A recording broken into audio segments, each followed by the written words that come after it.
Okay, thank you. Okay, call to order.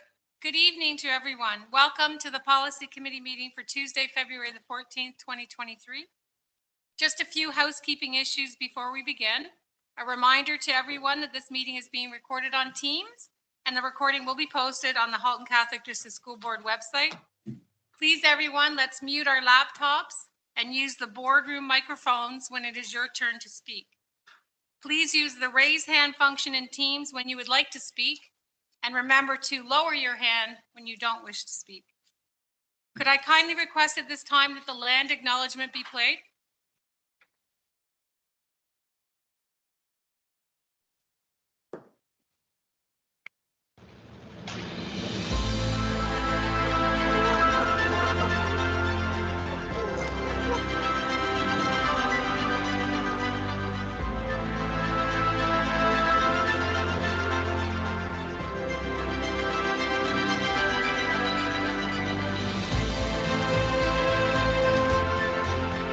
Halton, as we know it today, is rich in the history and modern traditions of many First Nations and the Métis.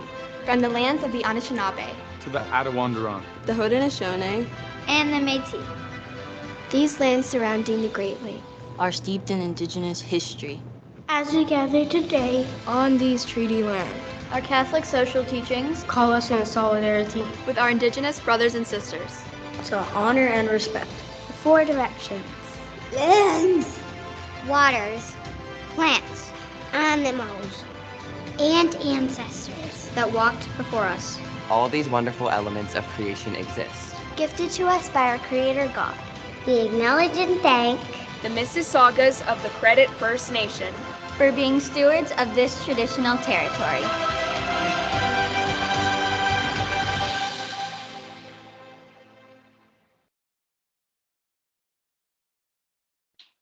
Thank you very much. Let us begin our meeting tonight with an opening prayer by Trustee Kelly. Thank you, Honorable Chair. If you could all join me in the sign of our faith in the name of the Father, Son, Holy Spirit, amen.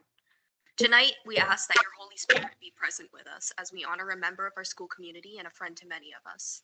We come to you today to give thanks for the gift of their life and for all of the ways in which they have touched our lives. We place this student into your loving hands, Jesus, and ask that you receive them into your heavenly kingdom. I now ask everyone to please bow all of our heads and give a moment of silence to honor this student.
Thank you, everyone. Help us to always care for each other in our school and say thank you every day to all of the people who love us and help us. Through Christ our Savior, amen. In the name of the Father, Son, Holy Spirit, amen. Thank you. Thank you very much. Okay, we're going to move into item number 2, which is the approval of our agenda. Are there any additions, deletions, or corrections to the agenda? Perfect. Seeing none, may I have a mover to approve? Trustee Dorr? I'll second. Trustee Kelly? All in favor? Any opposed? Any opposed? Seeing none, the motion carries. Moving on to item number 3 of the agendas this evening, any direct declarations of conflict of interest. Are there any conflicts of interest to declare this evening by anyone? Seeing none. Thank you very much. Okay, number 4. We have one delegation this evening. Item 4.1, policy I-06, delegation to the board. I would ask that Ms. Lorenko to make your way to the center of the table. Thank you. I will let you know when we're ready to begin and ready to present, and we will get our timer set up. Are you ready, Ms. Lorenko? I am. If I can just, before I start, just say good evening. Thank you for allowing me to delegate. I had to cut that out to meet my 10-minute limit. There's no time for niceties, so, and happy Valentine's Day. Thank you, Ms. Lorenko. So the delegation this evening is Ms. Lorenko. Welcome. You do have 10 minutes for your presentation, as you mentioned, and you must adhere to the script that is included in tonight's policy agenda package. If you do extend beyond the 10 minutes, you will see me on the screen and I will ask you gently to stop. Staff will help keep the time, which is Parliamentarian Kapoor. Please stick to the script and your time starts now. Thank you very much. So the purpose of my delegation is to positively influence your review of policy 1-06, delegation to the board, by providing my perspective as participant and observer. I understand changes are proposed because the process has become problematic and complicated. I agree the process is not working as well as it once did, but the proposed changes won't address that because the problem is not an ineffective policy. You can write the most effective policy, but if it's not actually followed and applied consistently, there will be problems. I want to be clear that when I reference the chair, I'm not speaking of anyone in particular. Policies must be written objectively and independent of any specific individual. If a policy is well written, it will not require constant updating. While HCDSB policies are typically reviewed every 3 years, this is the third review of the delegation policy in less than 3 years. Tonight will also be the third time this policy is discussed and debated since the January policy meeting. Why is this policy being reviewed so much, a process that in itself is becoming increasingly contentious and complicated? In a nutshell, trustees, chairs in particular, have allowed the process to be abused. I say this as an active participant who has delegated more than a dozen times. Looking back, many positives have come from delegations to the board. The process prevented several elementary schools from closing and instead experiencing increased enrollment. Delegations not only prevented cancellation of early French immersion, they resulted in expanded optional French programming. A student delegation saved post-secondary students from the disastrous octomester model of course delivery during COVID. Delegations prevented cancellation of grade 9 pre-AP and pre-IB math, and I believe the eventual elimination of all AP and IB programming, instead of the expansion that's currently taking place. Delegations can be a powerful catalyst and have resulted in many positive changes and stopped some not so positive changes at HCDSB. Until recently, the process was straightforward. I've delegated on a variety of topics and usually just provided the topic in my request. I received a prompt response and was only denied when there were already 5 delegations approved. I delivered my delegations per the script submitted by the deadline. Until the last few years, it was very rare to see a declined delegation, but we are increasingly seeing those in board reports. I was never asked to make changes, something that now happens regularly. I'm the same person, my approach hasn't changed, but it's definitely a different experience. It feels like the process is more controlled, which sort of defeats the point.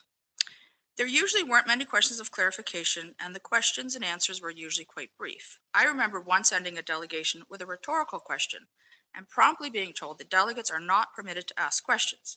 But since then, I've seen delegates not only ask questions, but enter into full-on discussion and debate.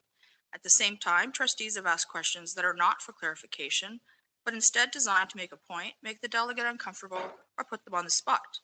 None of this is permitted per the policy, but it's been allowed. The last policy revision limited clarification questions by time and number. These restrictions don't address the issues. What if a trustee has 3 legitimate clarifying questions, or one that comes to mind after their turn? A combined time limit could leave a delegate with insufficient time to answer. These rules weren't necessary when trustees respected the policy and it was enforced by the chair. I suggest removing these arbitrary limits. Should trustees not be in favor of that, the time should at least be split between trustee 1 minute and delegate 2 minutes, so the delegate has enough time to answer. If a question is truly for clarification, it shouldn't be long. In the previous bylaws, there were 4 options for responding to a delegation, including the option to make a decision.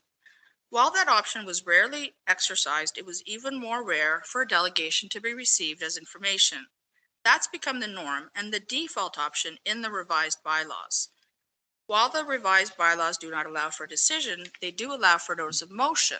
However, that provision is not reflected in the draft revised policy. Why not?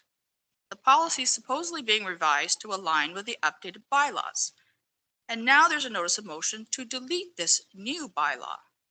What's going on? These changes make it almost impossible for trustees to take action on issues brought forth by stakeholders. Why would anyone delegate if no action can be taken? There's been discussion of using a form for the delegation request, which would almost automate the process, making it more objective. I believe this will lead to more declined delegations. When a process is too prescriptive, it becomes easy to discard anything that doesn't quite fit.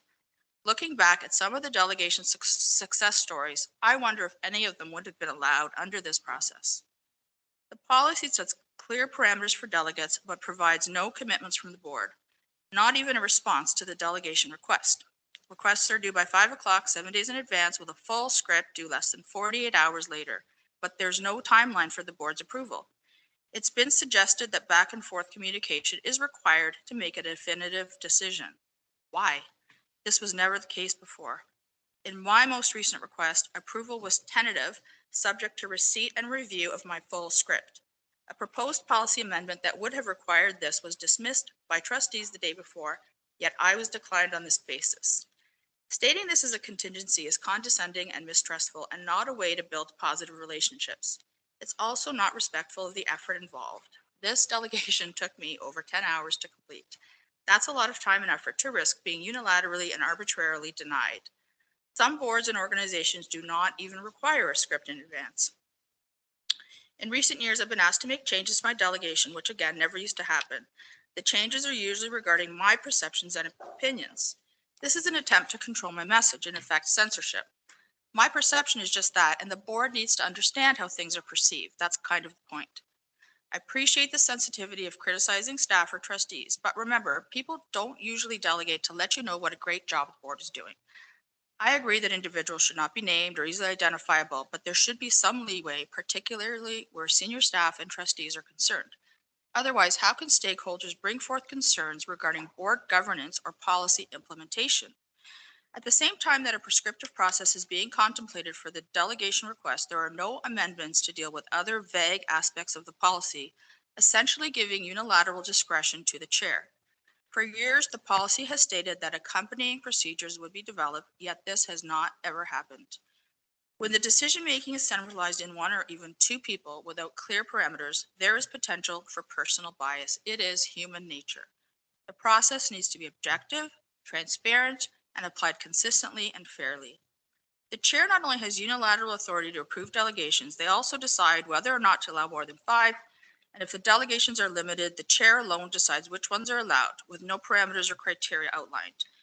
When a delegate requests subsequent delegation on the same topic, it's the chair, albeit in consultation with the director, who decides whether to allow them to proceed.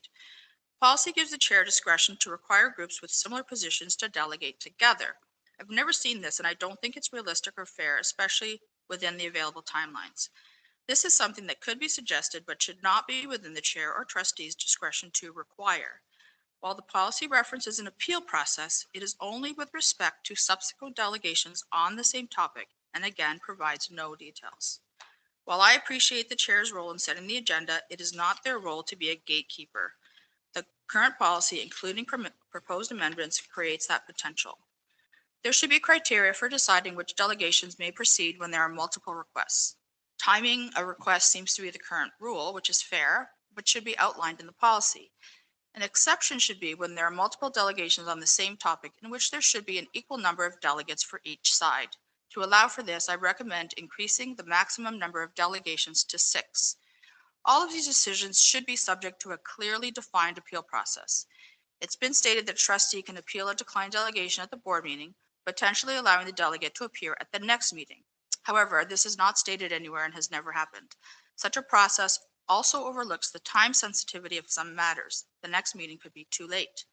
Majority vote requirement could result in silencing of views not shared by a majority of trustees. This is not a vote that results in any decision other than the decision to listen. I recommend an appeal process that allows for a declined delegation to proceed on 3 votes, with timelines that allow a successfully appealed delegation to be heard at the originally requested meeting. Stakeholders delegate to be heard and to have action taken. The way that this process has evolved and the proposed changes create a situation where an automated process and/or one individual can decide which topics can be presented, what a delegate's allowed to say, but then does not allow for any action. All of this is very discouraging and makes the process feel futile. It feels like that's the intention. There have been many significant positives that have come from delegations to the board, and if you truly value stakeholder feedback, and if you're truly here to serve your electors, you will ensure that the delegation policy is one which provides increased opportunities for the board to serve its stakeholders, not shut us out. Thank you. Thank you, Ms. Lorenko. Well done. 14 seconds left. You have 14 seconds. Thank you very much, Ms. My Lorenko. first rodeo. What's that? Not my first rodeo. And thank you for coming here, especially on St. Valentine's Day. So we appreciate you taking the time out. I will now offer up to my fellow trustees the opportunity to ask 2 questions, and they have to be clarifying questions, not to enter into debate. And there's a total of 3 minutes, which is currently in our policy, which includes the responses. So Parliamentary Mr. Kapoor will time for us. Does anyone, we've got some hands up. So let's see. Okay, so Trustee Carabella. Oh, no, sorry. Oh, Trustee Murphy, you're number 1. Thank you, Madam Chair, and through you. You had mentioned that some boards do not require a script. So could you please tell me which boards you were referring to or board? Thank you.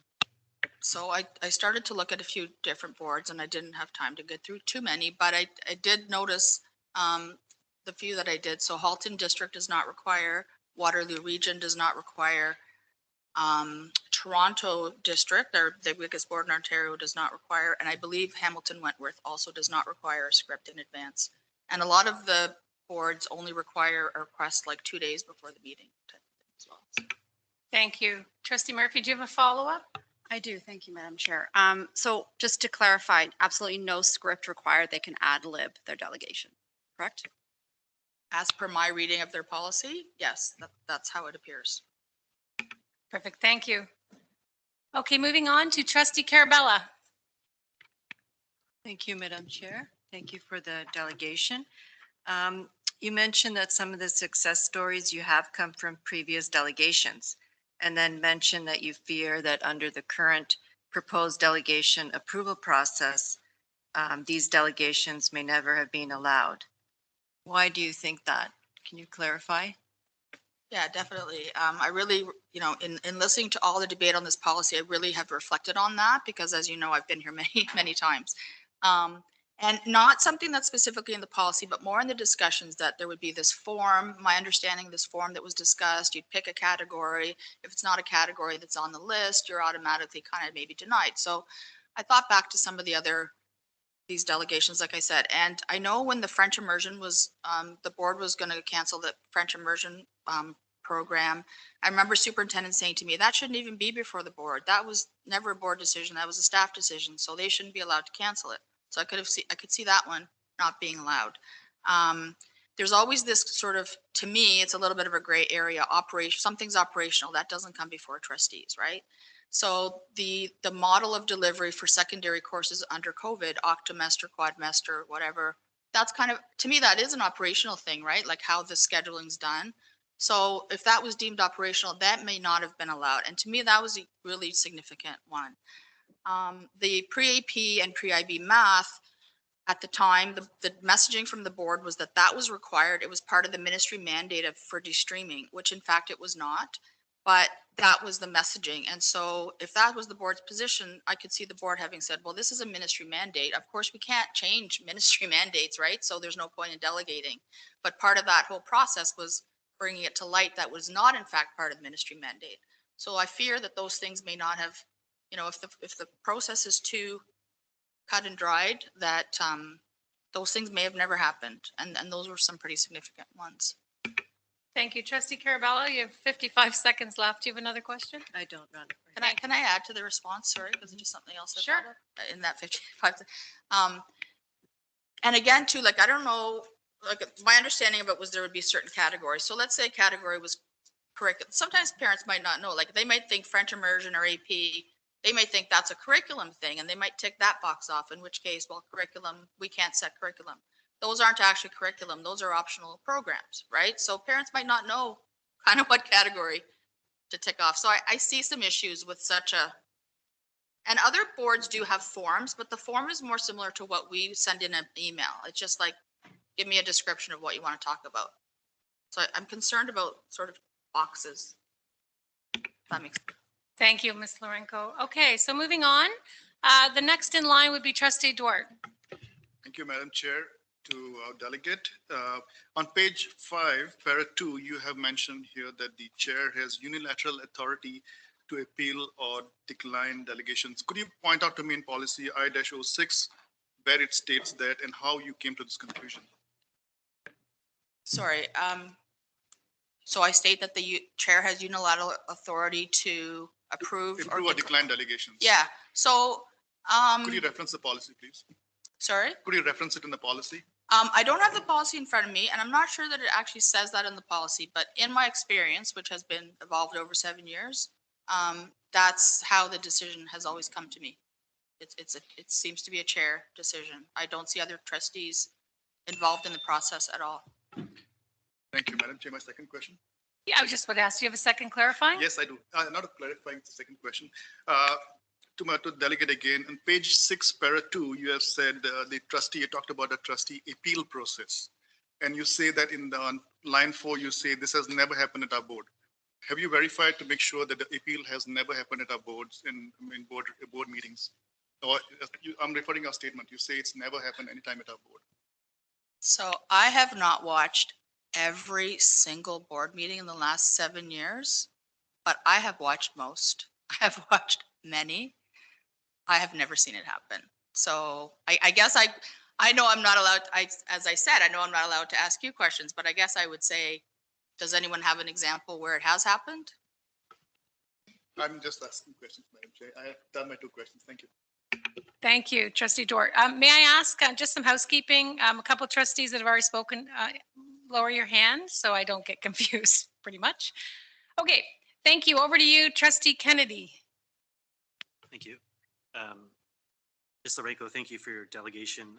You mentioned that there might be no action taken after a delegation under the new policy and proposed changes. Why do you think no action will be taken when a policy does allow for a referral to, I guess, a committee or like a staff member or staff reporting member? Thank you. That's a really good question. So current, or I guess under the previous bylaws, a decision could be made right in that meeting. In the current bylaws, you can make a notice of motion or refer to a staff report or refer to a committee, all of which delays the process, right? So staff reports, they don't usually come back in the next board meeting. We have to give staff time to work on those reports. So it might be another couple of months. Same thing with a committee, right? Committees can't make decisions. Committees can just discuss and then they have to refer it back to the board. So all of that delays the process. I also have concern because I see that on tonight's agenda, although currently there's a bylaw that would allow a notice of motion in response to a staff report, to an information item, to a delegation, that is being proposed to have that bylaw deleted. So let's say you refer to a staff report. So now it's maybe a month or 2 before the staff report comes back. You also can't make a notice of motion in response to the staff report, right? So I guess you could just make a regular notice of motion, not in that meeting, but it all just delays everything. Sometimes issues are of a time sensitive nature, right? And it just makes the process frustrating and more bureaucratic and more delayed, which, so I guess technically you could make a decision 3 months later, but I think that really defeats kind of the spirit of a delegation policy, if that makes sense. Thank you. Trustee Kennedy, do you have a follow-up? Do you have any experience of how appeals are handled at other boards? You might have answered that with Mr. Duarte's question, Trustee Duarte's question, but I don't hear that part.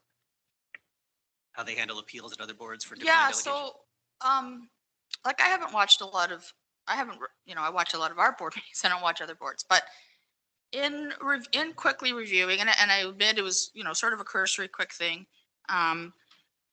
reviewing other boards' delegation policies or bylaws, I don't even see an appeal process mentioned.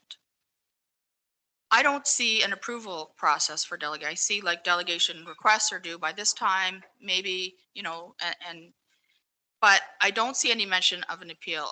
So I don't even know if declined delegations are a thing at other boards. Like I've never, it's not even kind of referenced. So I don't know if delegates are being declined elsewhere, if that's just kind of an HCDSB thing. Thank you, Ms. Lorenko. Did I go over? Okay, so time is up. I do not see anybody else have their hands up that wish to ask a question. So thank you very much, Ms. Lorenko, for your presentation. You can kindly take a seat in the gallery. And as per our bylaw procedure 12.8, the delegation previously spoken to shall be received as information. Okay. All right. So 5, approval of the minutes, January 10th, 2023. Are there any errors, additions, or deletions to the minutes of the January 10th, 2023 Policy Committee meeting? Seeing none, may I have a motion to approve the minutes of the January 10th, 2023 Policy Committee meeting? I'll move it, Madam Chair. Okay, Trustee Agnew.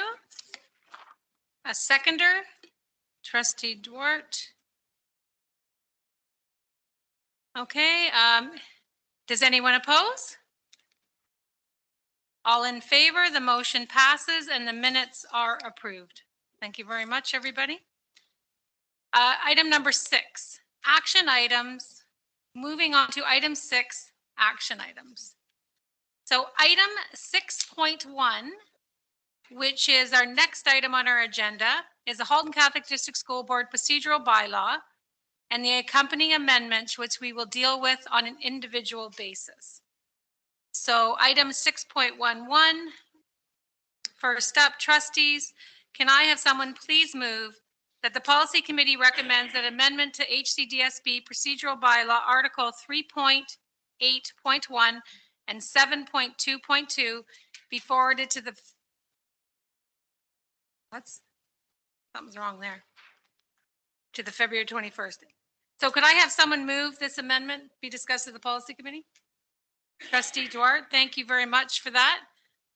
We do not need a seconder as it's been referred by the board to the policy committee, just like when we refer it back to the board. In case anyone has any questions about not needing a seconder. Trustee Duarte, you have the floor. Thank you, Madam Chair. This is just a housekeeping item and cleanup of the bylaw that we have and to reflect the practices that we have. You see the changes on the screen is just strike out of the word confirmation and put information. This reflects the practices that we have been following in the past. Trustee appointments are done as per 7.2.2 and presented as information at the first regular board meeting after the inaugural meeting. That's the first week in December. And committee meetings start in December and trustee representation is required. So we need to just clean up our bylaws and reflect the practice. Thank you, Madam Chair. Thank you, Trustee Duarte. Trustees, I now will open the floor to any questions that anyone may have in regards to this bylaw amendment. Trustee Kennedy, was that left over? Oh, no problem, no problem. Trustee Saunders. You, Chair. Did that imply that the board had to vote on that at some point in the past, or I'm just wondering why it would say confirmation before now it says information? Thank you. Through you to Trustee Duarte. Thank you, Madam Chair. The past practice has never been confirmation. It's always been information, and it cannot be confirmation because in the bylaw states that in the first board meeting after the inaugural, we have to present a list of committees, and committee meetings start right in December. We know that, so it cannot be confirmation. It has to be information, and that's a practice always been all the years through. Thank you, Trustee Saunders. Do you have a follow-up? That's good. Thank you. Okay, everyone, I don't see any other questions. I don't see any hands up. So I think we can move forward and we can vote on this amendment to 3.8.1 and 7.2.2. Easier said than done. Okay, so trustee Agnew. I'm in favor, Madam Chair. Thank you. Trustee Duarte. In favor? Thank you. Trustee Carabella. In favor. Trustee Kelly. In favor. Trustee Kennedy. In favor. Trustee Murphy. In favor. Trustee Powell is absent. Trustee Saunders. In favor. Student trustee Bowie. In favor. Student trustee Kuzma. In favor. And I am in favor. Point of order, Madam Chair. Yes, ma'am. Student trustee Chua is participating virtually. Oh, Yep. thank you. Hi. Oh, I'm in so favor. sorry, trustee Chua, please, and on Valentine's Day and everything, I'm so sorry. Please It's forgive okay. me. How do you vote? I'm in favor. In favor. Thank you so much, and thank you for bringing that to my attention. Okay, so the amendment will be brought, the motion passes, the amendment will be brought forward to the next regular board meeting on February 21st, 2023. Thank you, everybody. Okay, moving on. We're going to move on to item 6.1.2, an amendment to the Halton Catholic District School Board Procedural Bylaw, Article 4.1.2. That the Policy Committee recommends the amendment to the Halton Catholic Procedural Bylaw 4.1.2. May I have a mover? Trustee Carabella? Thank you. And as I indicated, we don't need a seconder, so Trustee Carabella, you may have the floor. Thank you, through you, Madam Chair. This was really a reflection of what happened this year, was that we decided to not have the meeting at the first meeting in January because it conflicted with the Christmas break and staff and people are away on holidays. And I was recalling as well, over my 3 terms, there was a time when we didn't have meetings right in January, that first meeting, because maybe this happened or other things were in play, people away on holidays. And so I just brought it forward because we were debating, we were bringing other amendments forward. So I'm not sure about the way I have it.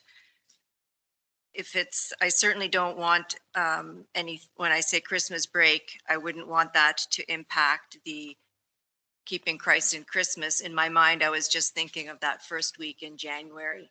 So we can have a discussion. I'm open to whatever wording works or what the other trustees feel would be appropriate to reflect like what happened this time around as well. Thank you, Trustee Carabella. I see Trustee Saunders. Is that?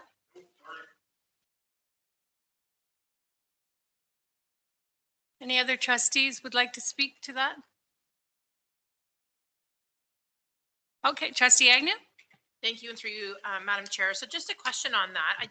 I'm wondering if, and I saw the note from the parliamentarian with respect to the Keeping Christ in Christmas, but my assumption, and I know what they say about assuming, but my assumption would be that we wouldn't schedule that during the break anyways, right? So that Christmas break would be the Christmas break. So just trying to, I know again, there was a suggestion about looking at just saying no meeting the first week of January, but in the event that our Christmas break was to, come back on January the 2nd or something, and it opened up that week. So I don't see an issue with it being Christmas break. But that's because I don't think we would purposely schedule anything like Keeping Christ in Christmas during a Christmas break period, right? I think it would be scheduled outside of that. So I don't see an issue with that, but that's just me looking at it. Thank you, Trustee Agnew. Trustee Duarte?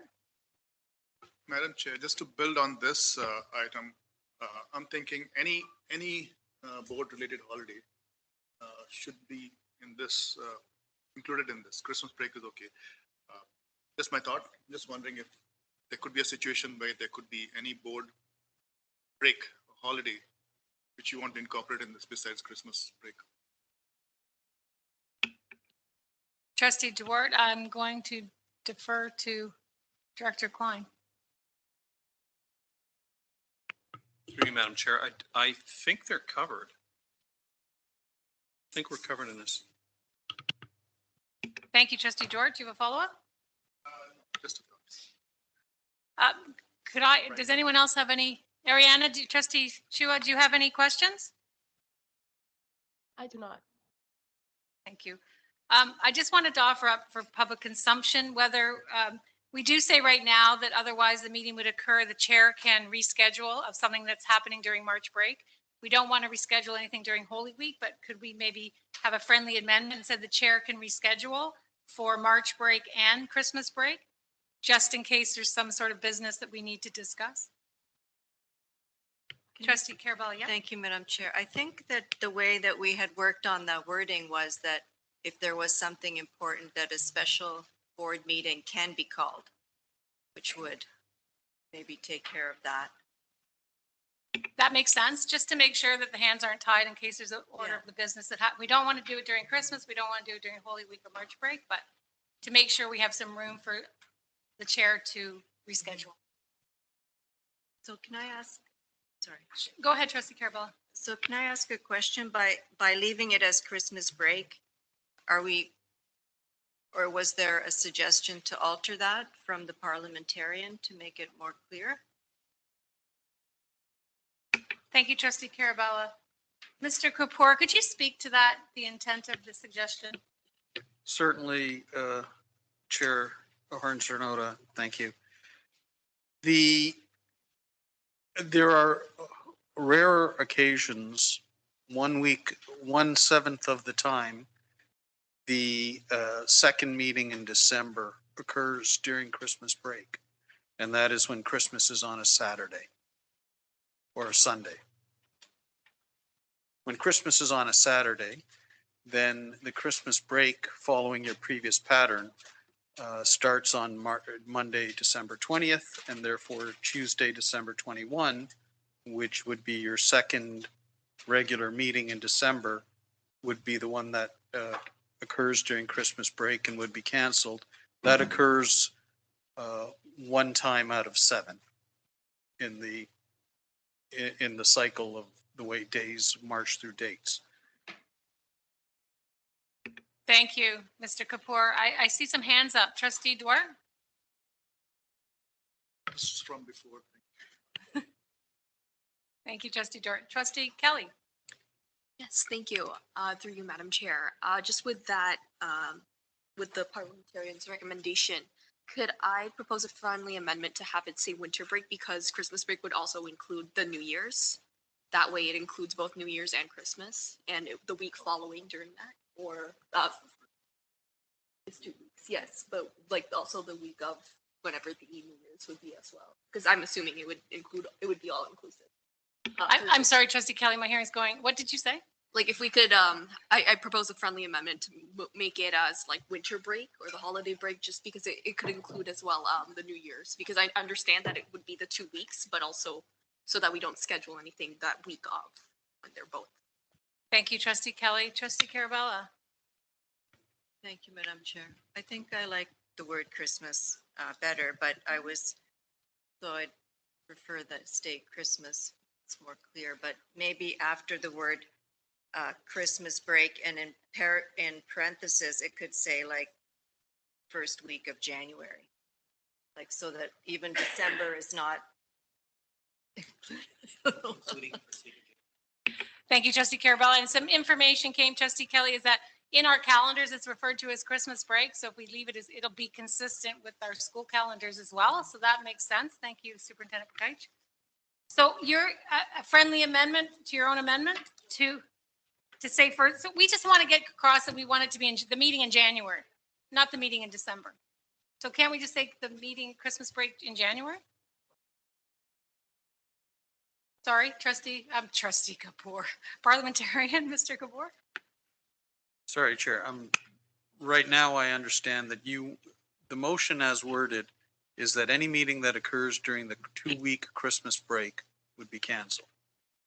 And that includes, most often, it would be the first meeting in January, 3 times out of 7, and once in every 7-year cycle, 8 because of a leap year, it would be the meeting in December. But I'm not sure. I thought that was what the discussion had agreed on. I'm not sure what change you're trying to make so I can help you word it. Yeah, we may be getting in the weeds here a little bit too. I feel like I'm getting caught in the weeds here myself. So I think the intent, really just the intent is to keep it out of the January meeting. And we don't normally have meetings on December 24th, 25th. We don't. We've never done it. So I can't see us doing that. So I think the intent would be Christmas break would be that second week. My opinion, it's for the rest of my fellow trustees to chime in. I agree, Madam Chair. Okay. Okay, perfect. So can we go ahead and vote then on the amendment as is? I think from our discussions, we don't need to change anything as per how you penned it, Trustee Carabella. So if everyone's ready, I'm going to start the vote. Student Trustee Chua. In favor. Student Trustee Bowie. In favor. Student Trustee Kuzma. In favor. Trustee Saunders. In favor? Trustee Murphy. In favor. Trustee Kennedy. In favor. Trustee Carabella. In favor. Trustee Duarte. In favor. Trustee Agnew. In favor. Trustee Kelly. In favor. And I am in favor. Perfect. Okay, so this passes. The amendment will be brought forward to the next regular board meeting on February 21st, 2023. Okay, we're going to move on. Next on item 6.1.3, which is an amendment to Halton Catholic District School Board Procedural Bylaw 8.11. And may I have a mover to bring this to the floor? I'll move it. Oh, Trustee Murphy. Perfect. Okay. Trustee Duarte, you have the floor. Thank you, Madam Chair. Again, Madam Chair, this is basically clearing up some of the bylaws and changing the wording in this to make it very clear of how the chair and vice chair the position of chair and vice chair shall be filled. However, it was discovered today that and brought to my attention that there's duplication in this item. So this is reflected under item 3.7, and everything that is said over here is covered under 3.7. So at this point, Madam Chair, I would like to place, since it's already on the floor with trustees, I would like to make an amendment to delete item 8.11. But before that, Madam Chair, can I request parliamentary inquiry to clarify this particular item? You absolutely can. And may I suggest as the chair to read out 3.7 for the greater of the good? Because Sure. you're stating that this bylaw is a duplicate of 3.7. Sure. So if Madam we Chair. read it out and then we can defer to Parliamentary Kapoor. Sure, 3.7. So 3.7 talks to election of the chair, election of officers at times other than the inaugural meeting of the board. 3.7.1, election of chair. At the first meeting after a vacancy occurs in the office of chair, the trustees shall elect one of themselves to be the new chairs. 3.7.2, election of vice chair. At the first meeting after a vacancy occurs in the office of the vice chair, the trustees shall elect one of themselves to be the vice chair. And then the election process, 3.7.3 talks about, for the purpose of Article 3.7, that's this one. The process outline, Article 3.6.2 and 3.6.3 would apply, of this bylaw shall apply, and that's 3.6.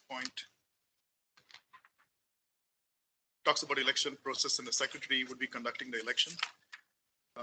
And then 3.7.4 talks about a term of office. The term of office for an officer elected under this article shall end at the first meeting or after the anniversary date of the date the term of office for the vacating officer began.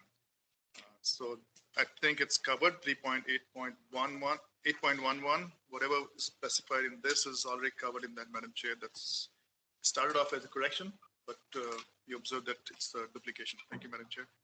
Thank you, Trustee Duarte. So Parliamentary Kapoor, could we please get your expert opinion on this? Thank you, Chair. The Trustee Duarte is correct that upon the nth rereading of the bylaws, this duplication was discovered. And there is nothing really in 8.11 that isn't already covered in 3.7. The idea of who would conduct the election is also covered elsewhere in the roles of the chair and roles of the vice chair. So I think that adequately covers the situation should it occur of a vacancy. So the recommendation from the committee, if you adopt Chair Trustee Duart's recommendation, would be that 811 be deleted from the bylaw. Thank you, trustee. Oh my gosh. Thank you, Parliamentarian Kapoor.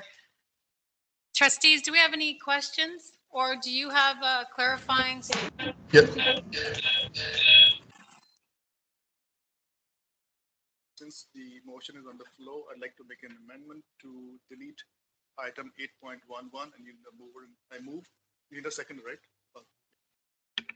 Yes, we would need a seconder for that. So I just want to make sure that Andrea gets it up on the screen so everyone can see what we're discussing and or voting on.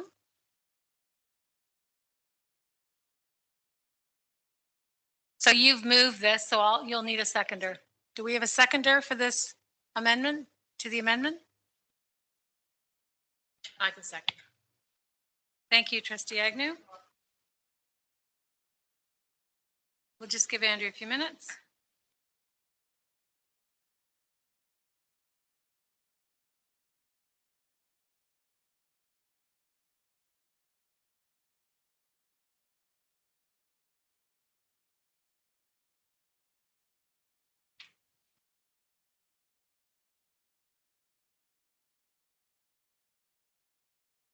Madam Chair, Yes, Trustee Duart. can we clarify with Parliamentarian Kapoor whether this has to be unanimous?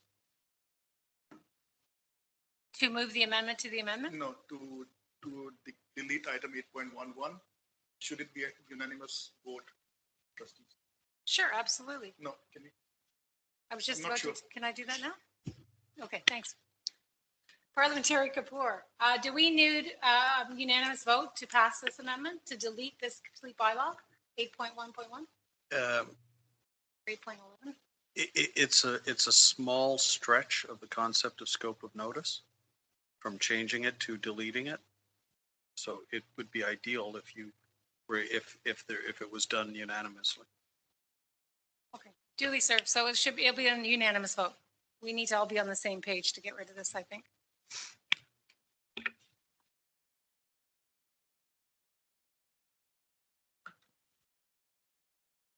Okay, well, do any of the trustees have an issue if we don't put it up on the screen?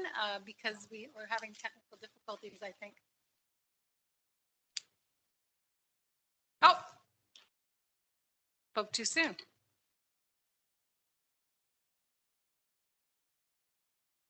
Okay, so the following recommendation is presented for the consideration of the policy committee.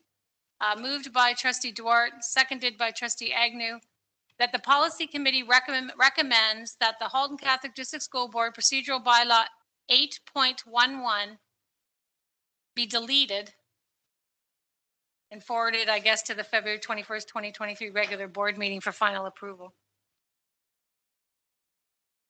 Yep. Okay. Trustees, do we have any questions, comments, concerns at this time, or should we just go ahead and vote? I say we go ahead and vote. Okay, so let's see. Trustee Saunders. Agreed. In favor? In favor, sorry. No problem, no problem. Trustee Murphy. In favor. Trustee Agnew. In favor. Trustee Duart. In favor. Trustee Kennedy. In favor. Trustee Kelly. In favor. Trustee Carabella. In favor. Student Trustee Bowie. In favor. Student Trustee Chua. In favor. Student Trustee Kuzma. In favor. And I am in favor. So we have a unanimous yes. The amendment, the motion passes and will be forwarded to the February 21st board meeting for final approval. Fantastic. Okay. Moving on. We are at 6.1.4, amendment to the Halton Catholic District School Board procedural bylaw 9.14. May I have a mover to bring this to the policy committee? Trustee Duart. Okay, Trustee Duart, you have the floor. Thank you, Madam Chair.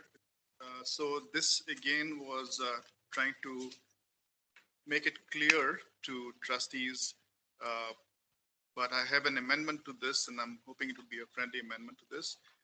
The item struck out in blue, and I've circulated that to trustees. Everything in blue stays. So I'm just wondering, Madam Chair, if so this is just to clean up the wording of when a notice of motion can be given. And addition of one word must be accompanied by an explanatory notes, C, item C, and retaining everything else. Okay, however, we're talking about amendment 9.14. Oh, sorry. That's okay. Too many amendments. Yeah, so we're talking to the amendment to the 9.14 bylaw. No problem. So Madam Chair, my time can start again? Okay. So Madam Chair, I was proposing to delete item 9.14. However, after thought and listening to different concerns and listening to my fellow colleagues, my suggestion here is to retain 9.14. However, change item A to be must be submitted in writing along with the explanatory notes. That's the only change here. And I think that clarifies that when trustees come to a meeting, they can put a notice of motion for information item, delegations or staff reports. However, they would provide their notice of motion along with the explanatory notes.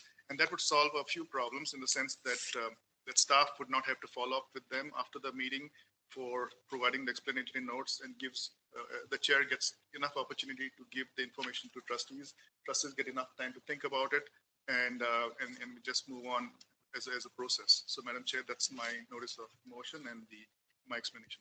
Okay, so Trustee Dort, let me just get this straight. So you want to amend your amendment, but to say to leave the bylaw currently the way it is, except for adding the explanatory note portion. So Correct, Madam Chair. right now that bylaw says you can put a notice of motion on a delegation, a staff report, or an action item, but you have to provide your notice of motion in writing by the end of that particular meeting. Correct. You wanted to say as well with your explanatory notes. Correct.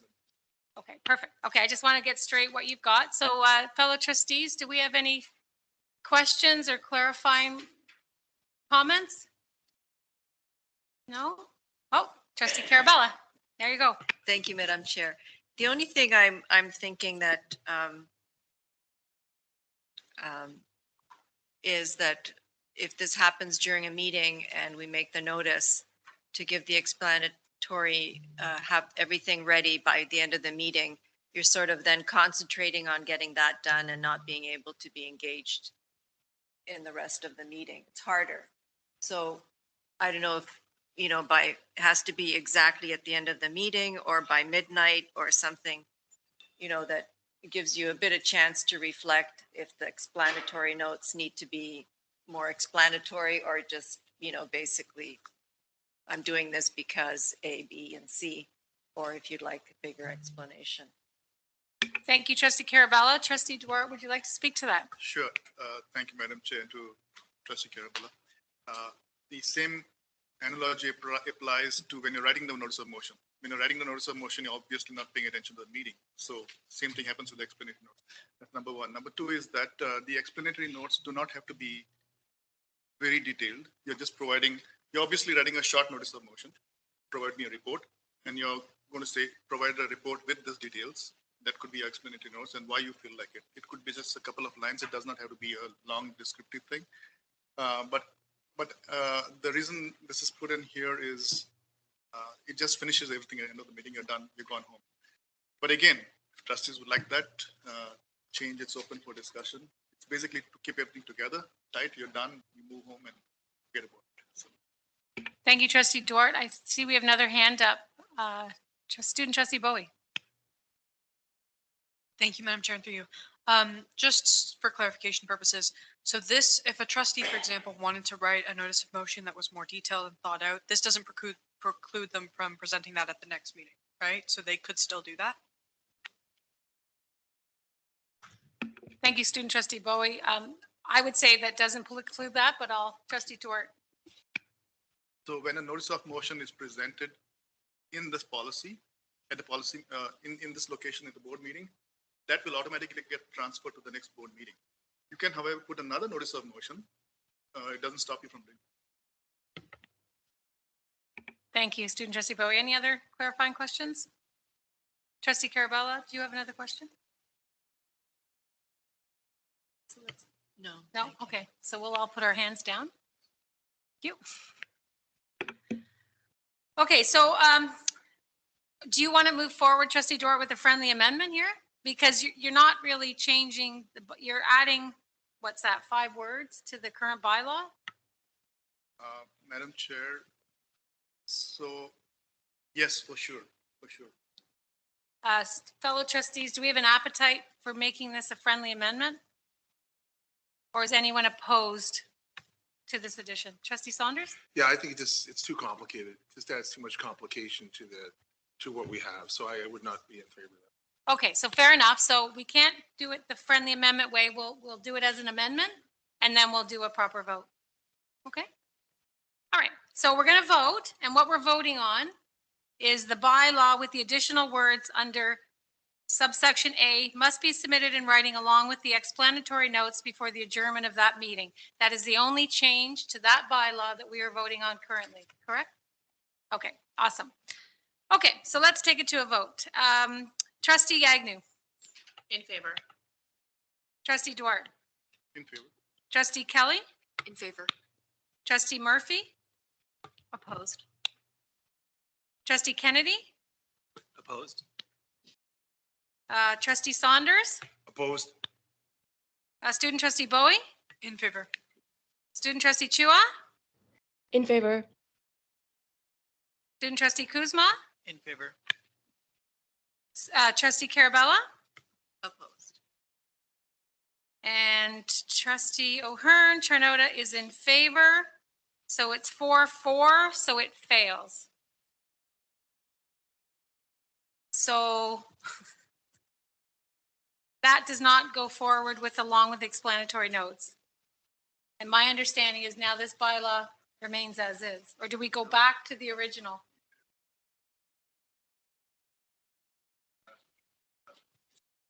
Okay, thank you. Okay, so everyone heard trustee, oh my gosh, parliamentarian Kapoor. We go back to the original amendment that was presented for this meeting tonight. And that is the redlining submitted by trustee Duarte, removing the notice of motion possibility during a meeting. Trustee Duarte, do you want to speak to that? And then I'll go in line. We have some people's hands up. Trustee? No, Madam Chair, I've spoken to that. Okay.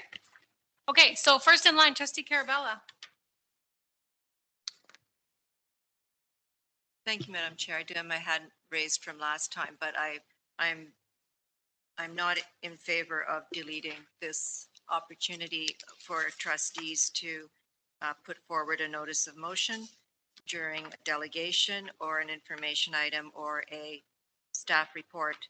I think one of our duties is to be able to do that, is to put forward motions. And I would feel that's very restrictive to take that right away from us. So I'm voting against deleting this and keeping it the way it is. Thank you.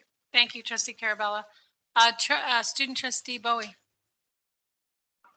Okay. Okay, I don't see any new hands up.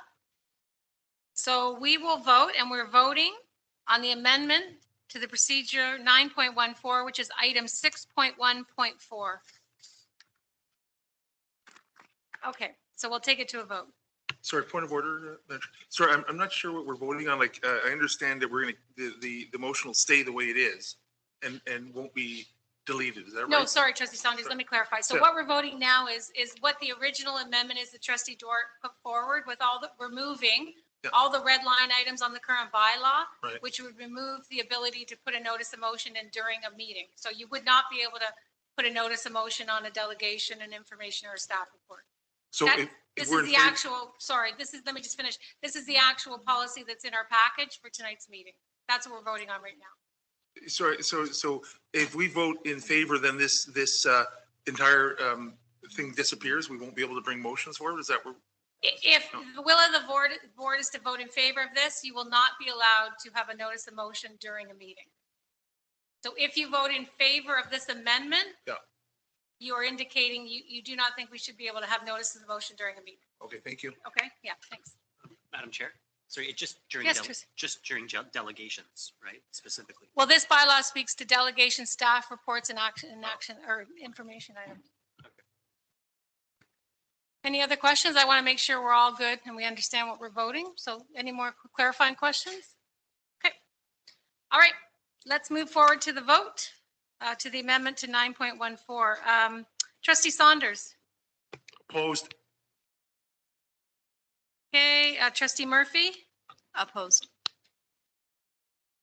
Trustee Kelly. Opposed. Trustee Kennedy. Opposed. Trustee Carabella. Opposed. Trustee Duarte. In favor. Trustee Agnew. Opposed. Student Trustee Bowie. Opposed. Student Trustee Chua. Opposed. Student Trustee Kuzma. Opposed. And I am opposed. The amendment to 9.14 brought forward fails. So current bylaw 9.14 prevails. Okay. Okay, we're moving on to item 6.1.5. This is amendment to procedural bylaw 9.13 C, subsection C. May I have a mover to bring this forth to the policy committee? Trustee Duarte? Okay, Trustee Duarte, you have the floor. Thank you, Madam Chair. This was put to fix the, to bring back the notice of motion, to bring back the bylaw to what existed before. However, I have reconsidered the notice of motion that I've put. This needs further discussion with trustees as a whole, and I wish to withdraw my notice of motion. Okay, so you want to withdraw 9.13C amendment?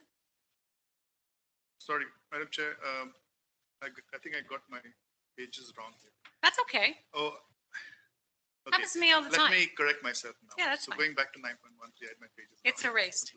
Go ahead. So Madam Chair, again, the item 9.13 in front of us here is to clarify item number C, and which I said initially to have the words explanatory notes must be provided at least 8 days before the meetings, in which it will be an action item. Otherwise, the notice will be deemed to be withdrawn.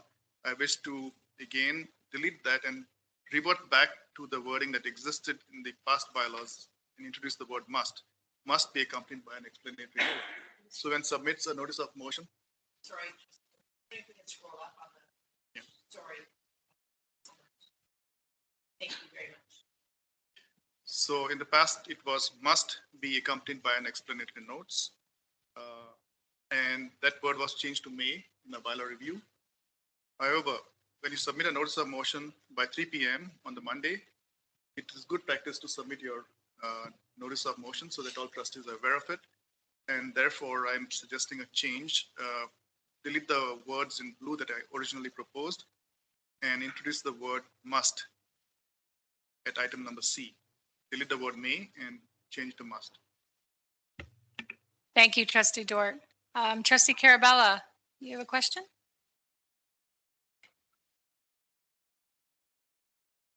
Thank you, Madam Chair. Just for clarification then, so you would just leave it must be accompanied by explanatory note and take away the 8 days before the meeting, but that we just, when we submit the notice at 3 p.m. on Monday, we also include the explanatory notes right away. To you, Madam Chair. Thank you. Go ahead, Trustee Duarte. Yes, Trustee Carabella, you see on the screen, it's just must be accompanied by an explanatory notes and delete all the other words in blue. Thank you, Trustee Carabella. Do you have a follow-up? No? Okay, Trustee Agnew? Thank you, through you, Madam Chair. And in the event that the trustee doesn't have sometimes the motions are very fulsome and they include everything in the whereas. So in the event that a trustee doesn't want to include an explanatory note, is that I don't want someone to be penalized with the acceptance of their notice of motion if they choose not to include an explanatory note with their motion. Thank you, Trustee Agnew. Trustee Duarte? Thank you, Madam Chair. Thank to Trustee Agnew is, yes, that's been the practice in the past year that the whereas serves as the explanatory note, provided you specify to the director's office and say, my whereas are my explanatory notes. That's fine.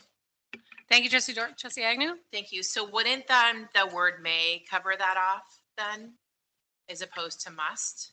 I'm legit, like when you say must, again, I worry, I think it's one extra step.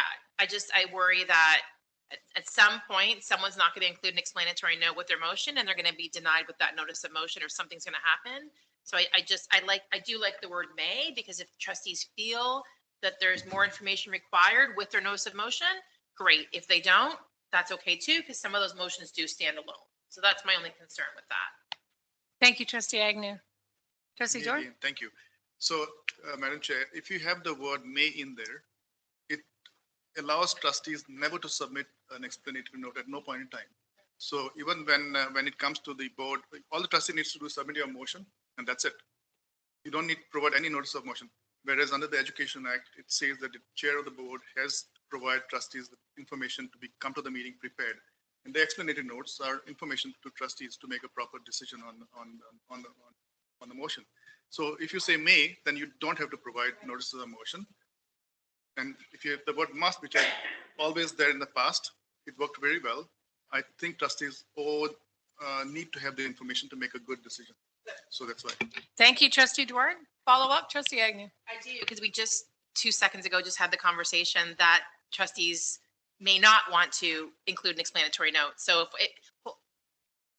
so in the event that they don't want to include one, like it was just stated that they have to include it so that the rest of the trustees know what they're speaking to and have more information. But again, if their motion is fulsome and they don't feel that they require explanatory notes with that, because often the explanatory notes, in my opinion and my experience, have just been a reiteration of the motion itself. So if trustees wish to provide additional information, great. If they just want us to have the standalone notice of motion, I think that should be sufficient. It doesn't speak to that in the Education Act. It only speaks to the notice of motion piece. It doesn't speak to having to have an explanatory note with it. So I don't want to handcuff someone. And like I said, in the event that they decide they don't have an explanatory note that they want to provide and they get rejected putting in their notice of motion, that would be my concern. Thank you, Trustee Agnew. May I go ahead, Trustee Duarte? Again, thank you, Madam Chair.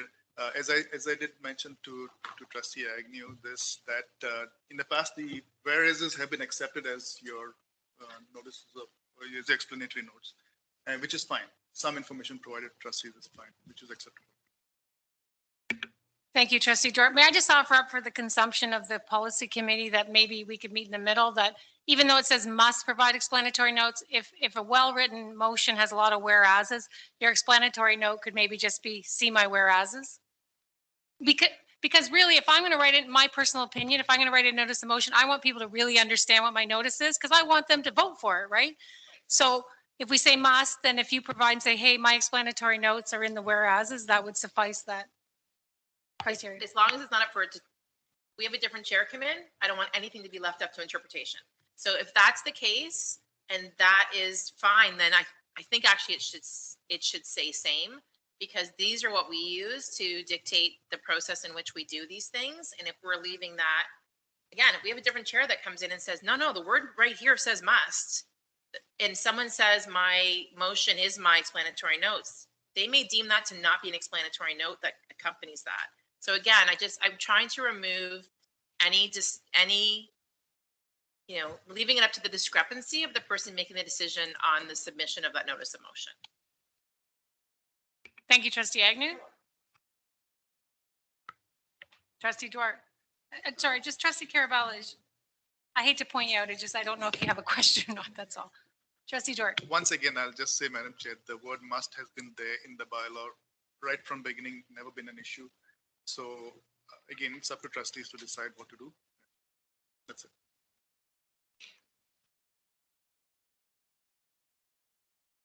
Thank you, Trustee Dort. Okay, seeing no other hands up.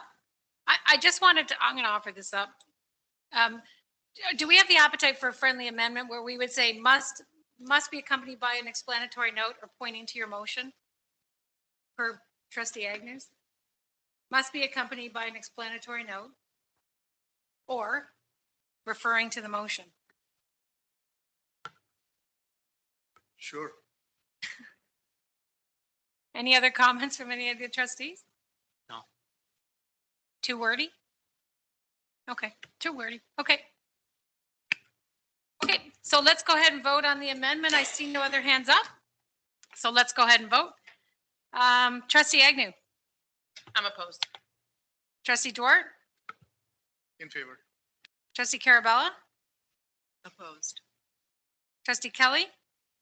Opposed. Trustee Kennedy. Opposed. Trustee Murphy. Opposed. Trustee Saunders. Opposed. Student Trustee Bowie. Opposed. Student Trustee Chua.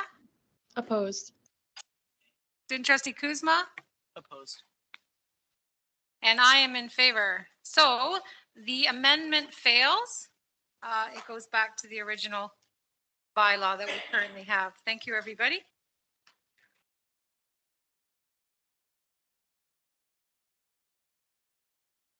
Madam Chair, I can have a point of clarification. Yes, Trustee. So Carabella. now that the motions that have failed, that means that it stops here. It doesn't go back to the board meeting. Correct? Correct. Okay, thank you. Correct. I had to think. Correct question mark. Parliamentary Kabor. Go ahead.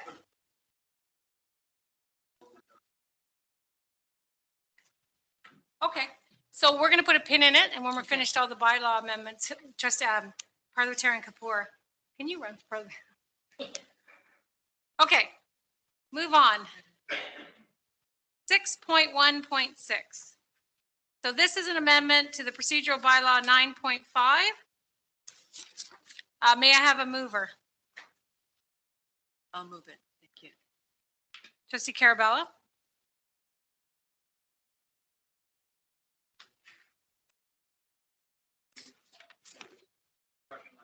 Yeah.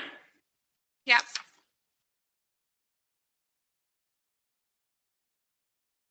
Hang on, let me get organized. 6.1.6, right? 6.1.6. Yep. Amendment to Halton Procedural Bylaw 9.5. Yep, this is the discussion item, Trustee Carabella. Sorry, I had to get organized as well. So you're the mover. I've got you on record as being the mover. So Trustee Carabella, you have the floor to speak to this amendment.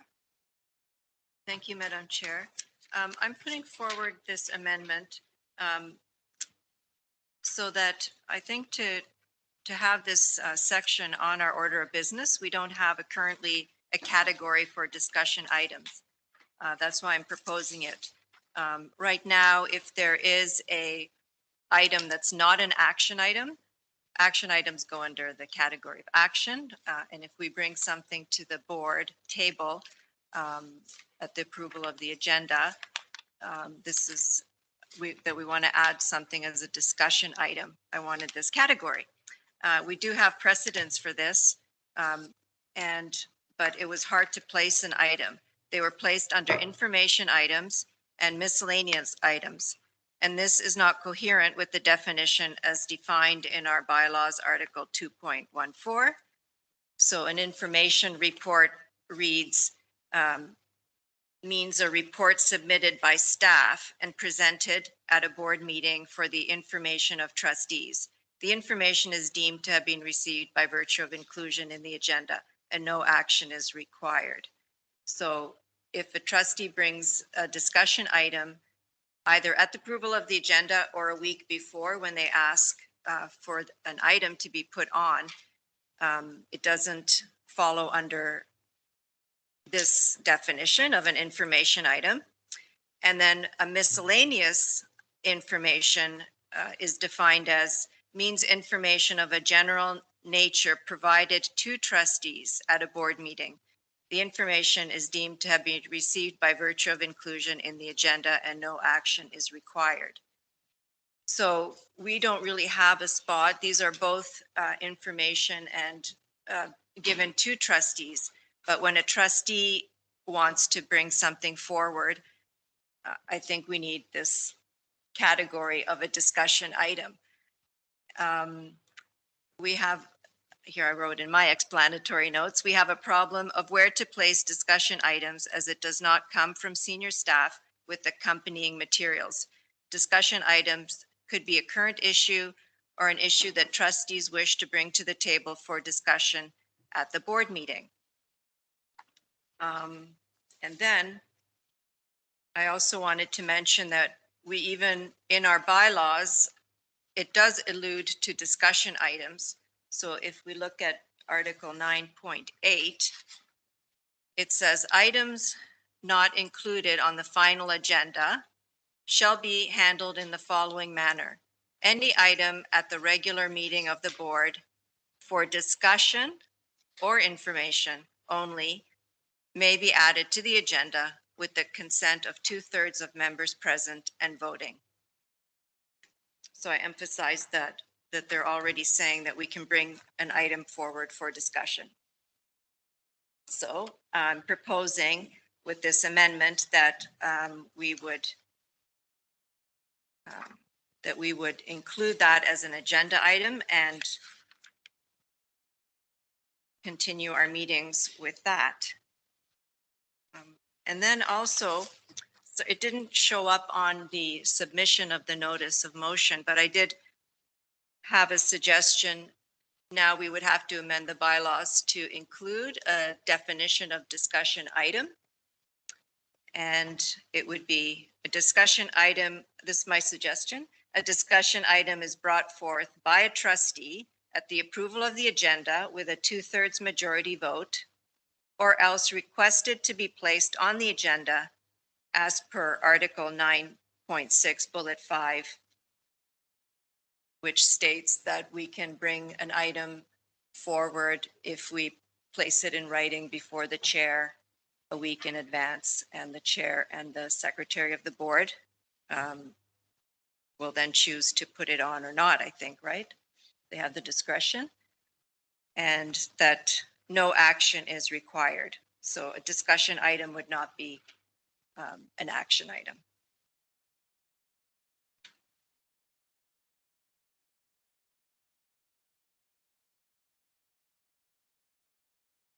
Thank you, Trustee Carabella. I'll open it up for trustees that may have some questions or clarifying. Trustee Agnew. You know what, I'm okay. I was just going to comment that it seems like we already have a mechanism in there for bringing a discussion item forward. So I'm good. Thank you. Thank you, Trustee Agnew. I do not see any other hands that wish to ask questions to this amendment. Okay. All right, we'll call a vote. Sorry. Okay, we'll call a vote, and we're voting on item 6.1.6, bylaw Article 9.5. Sorry, point of order, Chair. Point of order, Trustee Saunders. The other information that Trustee Carabella was talking about, the definition of a discussion. So we don't have that here. So I'm wondering, does that make this incomplete? Like, do we need to bring this back with that definition included? Yeah, so just a couple things. So that's not really a point of order, but it's a good question. So I think in that regard, I think we have to wait and see what happens. If it gets passed, then we'll have to look at the bylaw again and make sure we add the article number in. So we don't want to put the horse before the cart or the cart before the horse, whichever way that goes. So we'll vote first and then we'll see how it ends. And then Trustee Saunders, it's a very good question. We'll have to make that article number match then if it passes. Thank you for that. Okay. Okay, so we're going to vote. Let's try Student Trustee Bowie. Opposed. Student Trustee Chua. Opposed. Student Trustee Kuzma. Opposed. Trustee Duarte. Opposed. Trustee Carabella. In favor. Trustee Kelly. Opposed. Trustee Kennedy. In favor. Trustee Murphy. In favor. Trustee Saunders, In favor. Trustee Agnew, Opposed. and I am opposed, which leads us 4-4, which means it's a tie, which means the amendment and the motion fails. Okay.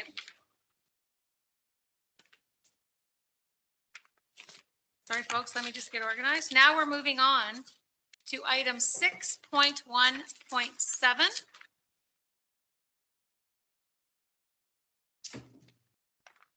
Which is amendment to the Halton Catholic District School Board Procedural Bylaw, Article 11.7.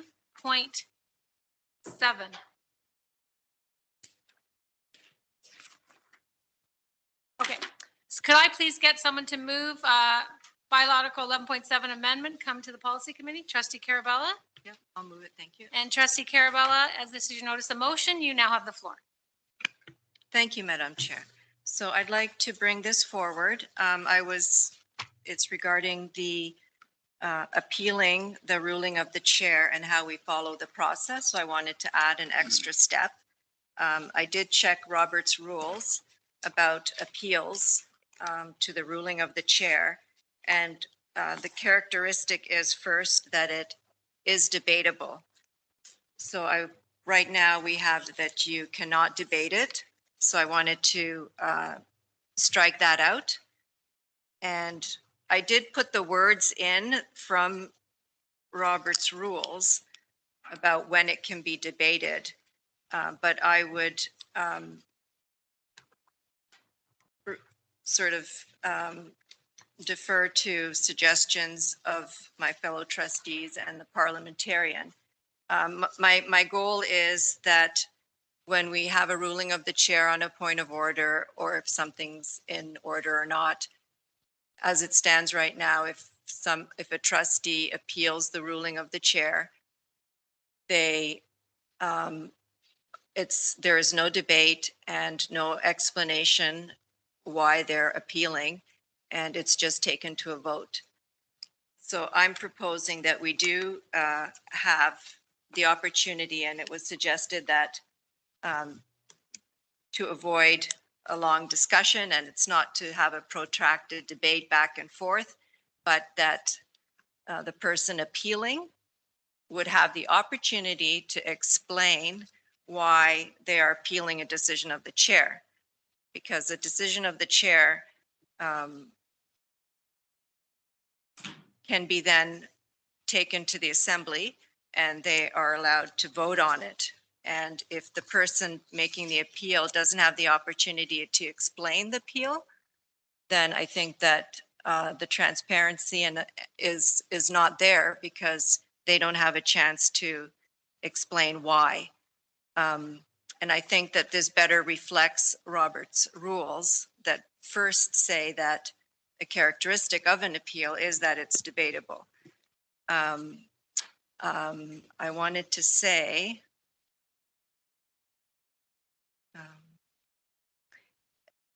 also Robert's rules mention that a member can only speak once to an appeal.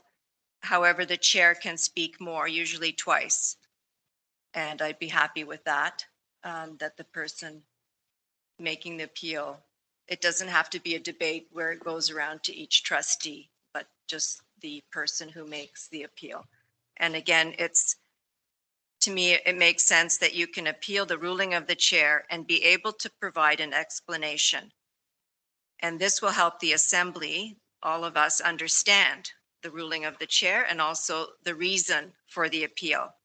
If there is no debate, there is no explanation, and perhaps votes are taken without full information.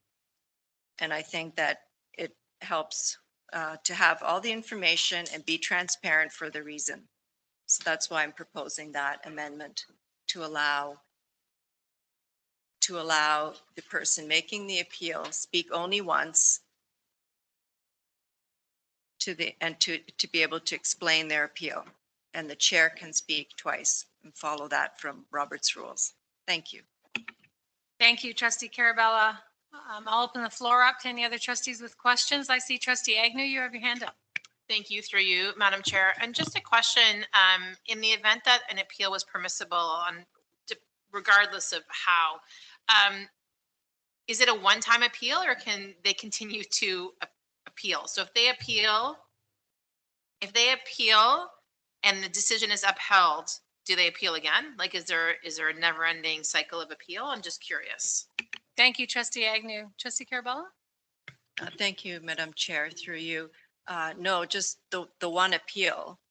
So usually now the process is if the chair makes a ruling, if any of the trustees disagree with that ruling, they can appeal it. You need a seconder for the appeal. And right now it goes to a vote right away. So I'm proposing you still need a seconder. And now the person who made the I appeal has a moment. It could be even Robert's rules suggest also like 1 minute, 1 minute to explain why I'm appealing or why that trustee is appealing the ruling of the chair. And then the vote happens. The chair can respond, explain his ruling better or more, and then that's it. It goes to a vote. And then you can't reappeal. So that's what I understand. Yes. All that part. I was just asking about the reappeal. That was the question I was asking. So that's fine. I just wanted a clarification on that. So thank you, Trustee Carabella. Thank you, Trustee Agnew. Any other? No, I'm good. Thank you, No? Madam Chair. Maybe, Madam Chair, just to parliamentarian might want to speak to that, what Trustee Agnew was asking, to make sure that that's understood. No problem. Trustee Carabella, Mr. Kapoor, would you like to weigh in on this, please? Thank you, Chair. There's two parts I need to weigh in on, one in which you invited me to speak on and one on which I'm going to invite myself.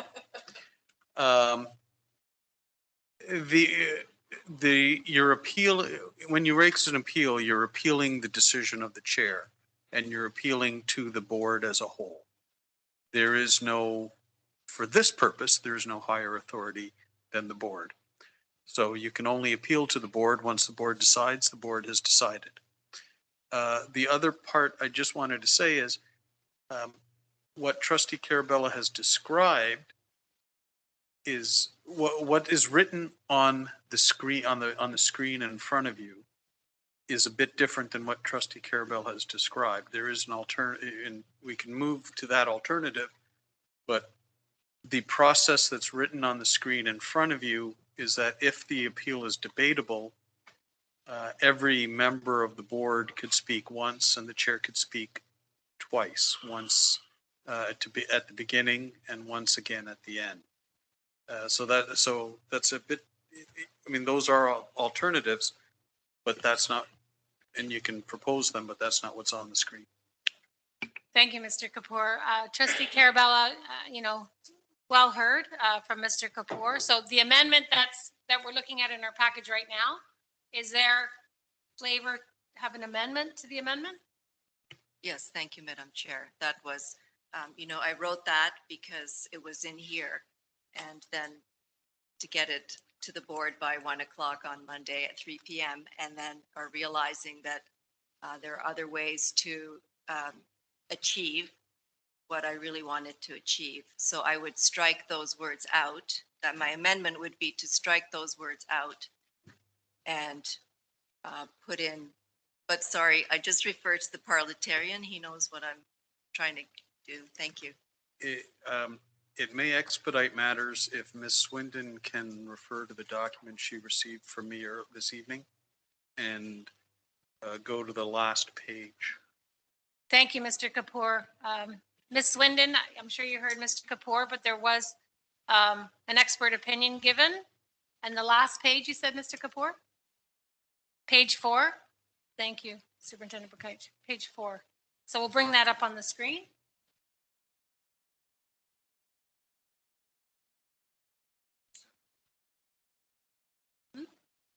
Yeah, he just sent it to her.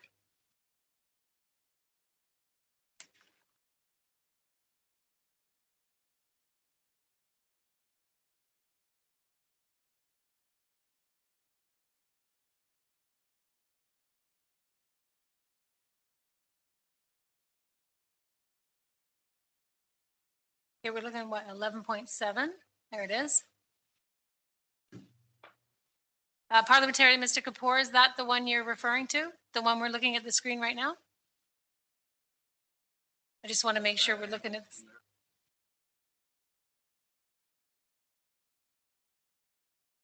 That is, if that matches, I believe that matches trustee Carabella's intent. Okay, I'll read it out. Now, just for me, the red is to not be read and the blue is an addition. Is that correct? Yes, the red is what's currently in the bylaw. That's struck out. Okay, so trustee Carabella, if you don't mind, I'll read it out for everyone and then you can all go. Okay, 11.7, ruling of the chair shall be final. I'm getting nauseous, it's moving up. Subject only to an appeal of the ruling to the board by a member. Such appeal requires a seconder, and the chair can give the reasons for the ruling without vacating the chair. Unless the appeal is undebatable under Robert's Rules of Order, the member making the appeal may speak to the reasons for the appeal for up to 1 minute, and the chair may respond without vacating the chair.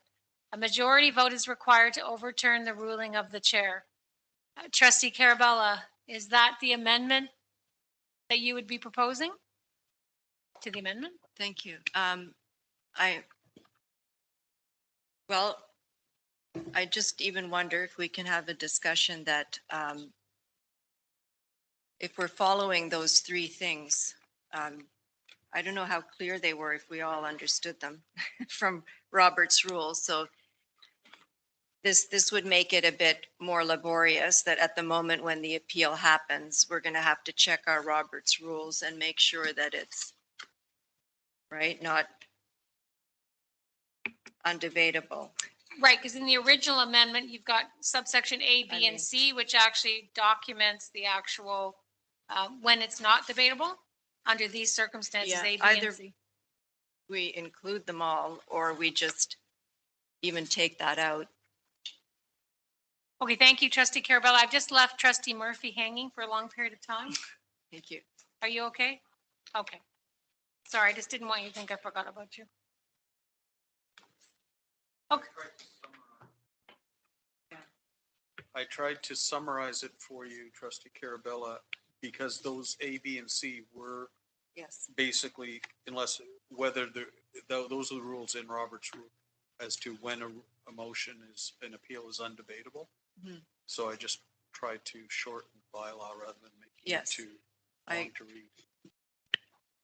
So I think we need to get some things kind of organized. If we're going to put an amendment to the amendment, we need a mover and a seconder to do that. Okay, and can I ask a question before? Sure. Just to clarify what the amendment could be. If it just said, and the chair gives the reason for the ruling without vacating the chair. The member making the appeal may speak to the reasons for the appeal for up to 1 minute, and the chair may respond without vacating the chair. So that, pardon me? That would make all appeals debatable. Oh, I see. Okay. No, then, okay. I'm fine with keeping the way it is. Yeah. I'm sorry, trustee Carabella, keeping the way, which is the original amendment that's in our package, or? Thank you. No, the blue from recommended by the parliamentarian. Okay, so the alternative that we Yes. all see on the screen right now, alternative Yes. is the label 11.7 ruling of the chair. Yes. And the chair can give the reasons for the ruling without vacating the chair unless the appeal is undebatable. Under Robert's Rules of Order, the member making the appeal may speak to the reasons for the appeal for up to 1 minute, and the chair may respond without vacating the chair. A majority vote is required. Yes. Okay, so so do we have a mover for this amendment to the amendment? May I move it? You may move. Thank you. Duly moved. Trustee Carabella, do we have a seconder to bring this amendment to the amendment to the table? I can second. Okay, trustee Agnew? Okay. Trustee Carabella, you can speak to this if you wish, if you feel there's more information, or we can go around the table for questions. I'm fine. Thank you, Madam Chair. Thank you, trustee Carabella. Fellow trustees, do we have any questions clarifying or otherwise to this amendment to the amendment? Oh, trustee Murphy. Thank you, Madam Chair. I just wanted to clarify that With these amendments, the only two individuals who would be debating this are the chair and the member in question, correct? So no other trustees would be debating this. No, that is what this amendment to the amendment looks like. Okay, thank you. Thank you, Trustee Murphy. I have a question. I just wanted to clarify a question, Trustee Carabella. In this amendment to the amendment, the appealer has 1 minute to discuss. The chair, do they have a time limit? No, the chair can go on and on and on. Okay. I don't want to keep that, but okay. Thank you for clarifying. Okay, trustees, let's put this amendment to a vote. You ready? Okay. So this is amendment 11 to the bylaw 11.7. We are voting on, for clarification, the amendment to the amendment. So what we see on the screen right now, for those of you in the room and those of you that are going to be tuning in later to watch, the amendment to the amendment. Okay. So Trustee Saunders. In favor? Trustee Agnew. In favor. Trustee Duarte. Opposed. Trustee Carabella. In favor. Trustee Kelly. In favor. Trustee Kennedy. In favor. Trustee Murphy. In favor. Student Trustee Bowie. In favor. Student Trustee Chua. In favor. Student Trustee Kuzma. In favor.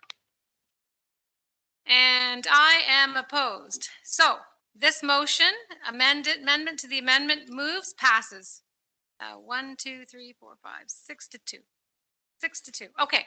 So now we got to go back to the original amendment. Correct, Mr. Kapoor?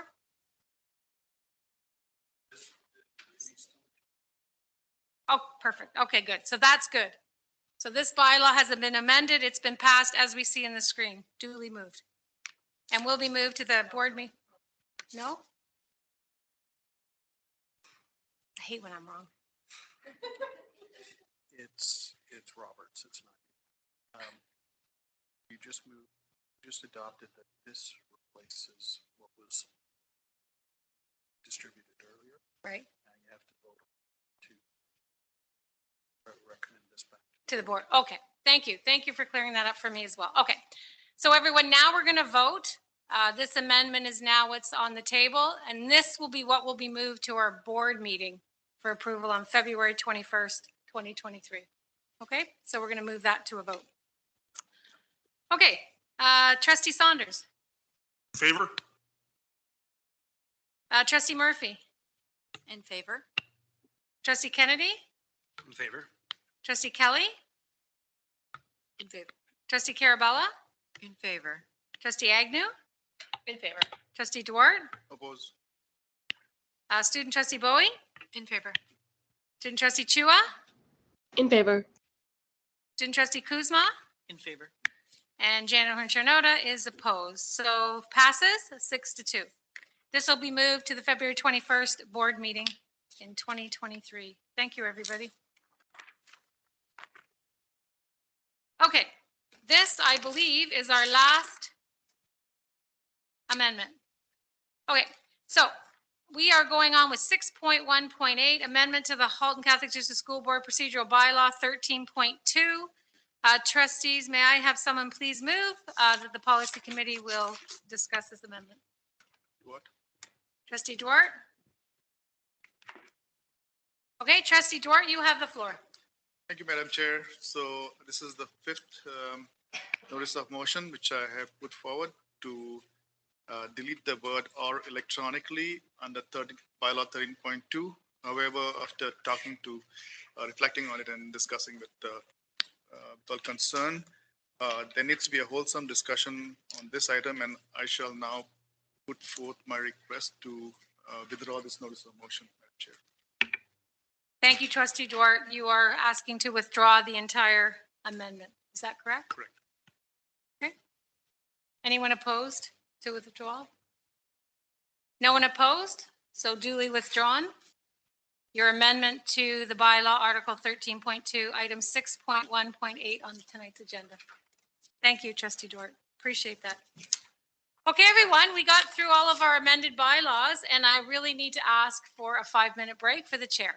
So we're going to take a 5-minute break. We're going to regroup. We're going to go after the delegation policy. So let's return at 8:45. Thank you.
Okay, thank you, everybody. I appreciate that, that quick break.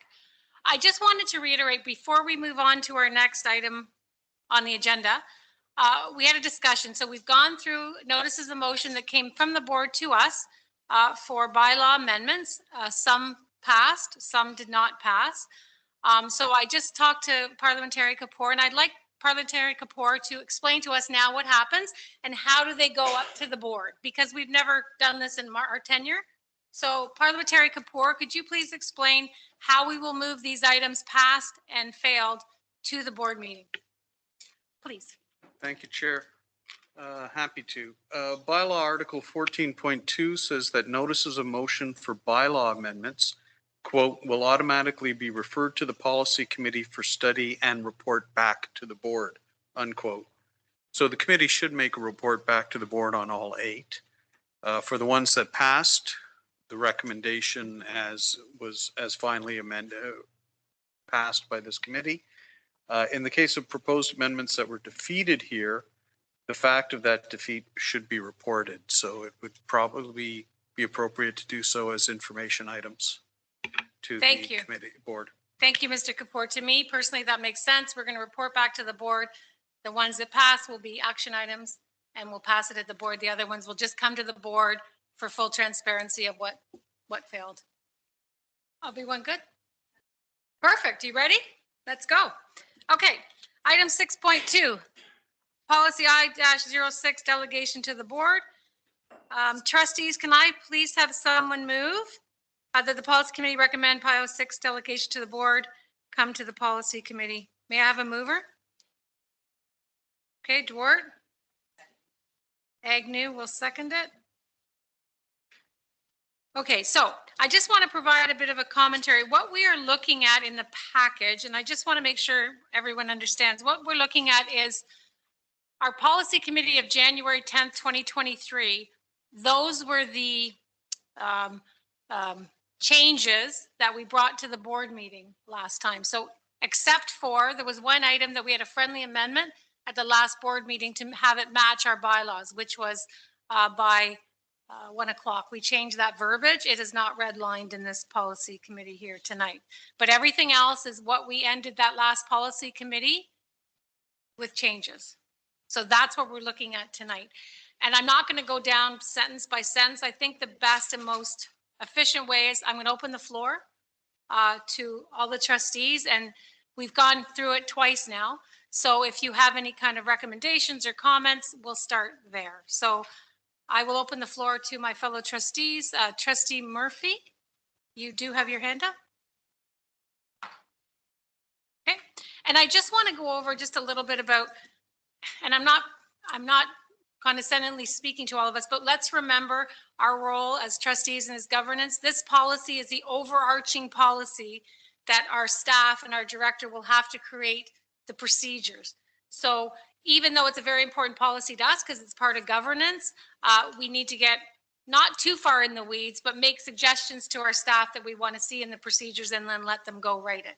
Our job is to make sure this policy has in it everything we want as a board, and then staff will go and create the procedure. So there's more to that tonight if we want to talk about that. Okay? Okay. Does anyone have, I don't see any hands up. Sorry, Trustee Carabella. Thank you, Madam Chair. So I just want to clarify too that the response to delegations that has the strikeout, that is now included. We are keeping that because we have now kept it in our bylaws. Okay, so good point, Trustee Carabella. So let's get to that place on the policy and let's deal with that toot sweet. So that is page 4. And so we would, I think before the idea was to reflect what was being proposed for the bylaws.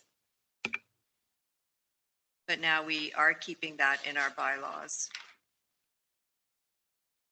Aren't we? We are at the policy committee. Officially, it has to be approved at the board meeting. So officially, nothing's really approved. But I would think in good faith it's going to approve.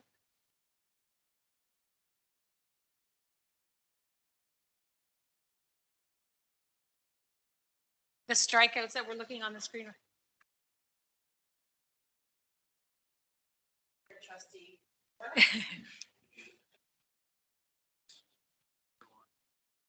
Okay, so bullet point 4.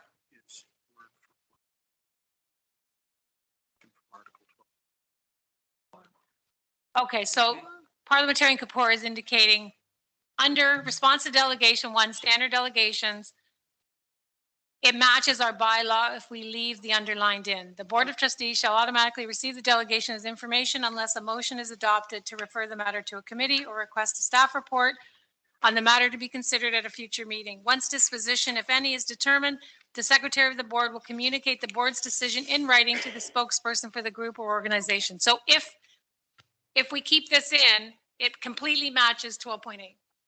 Correct, Mr. Kapoor? Okay. Trustee Carabella? Does that clarify? Yes.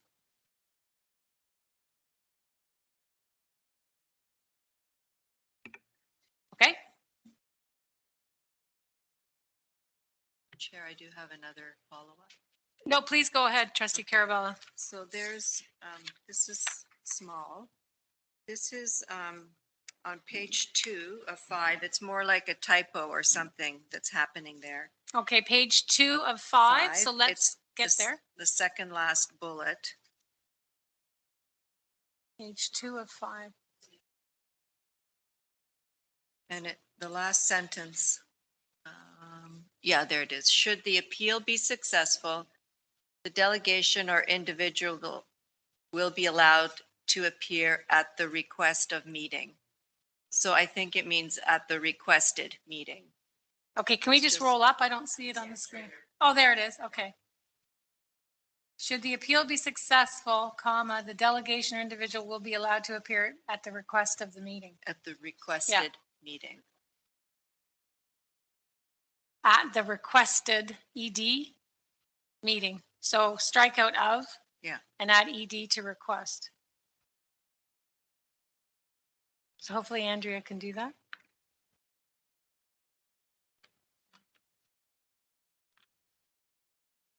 So we'll read the whole paragraph. I'm just giving you time, Andrea. The Director of Education and Secretary of the Board will share any denied delegation requests with all trustees. Oh. It's off the screen now, I don't have it memorized.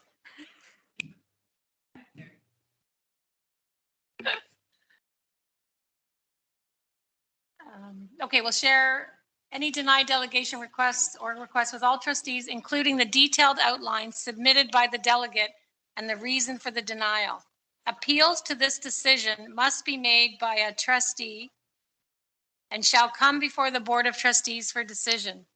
Should the appeal be successful, the delegation or individual will be allowed to appear at the requested meeting.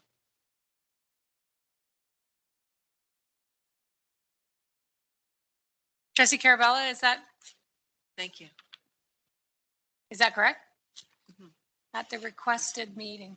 We just have to make the change on the document.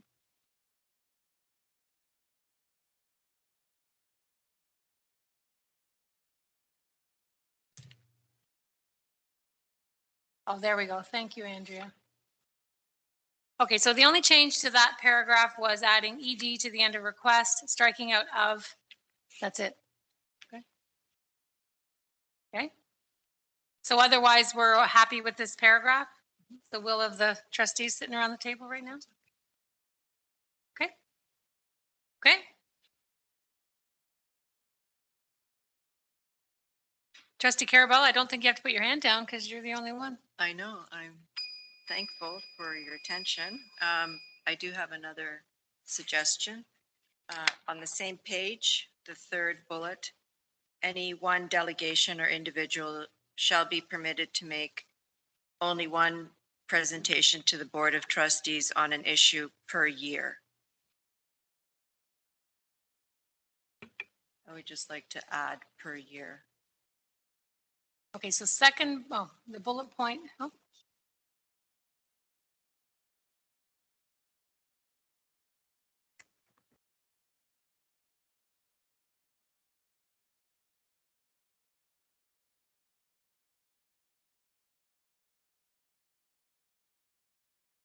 Okay, so any one delegation or individual shall be permitted to make only one presentation to the Board of Trustees on an issue.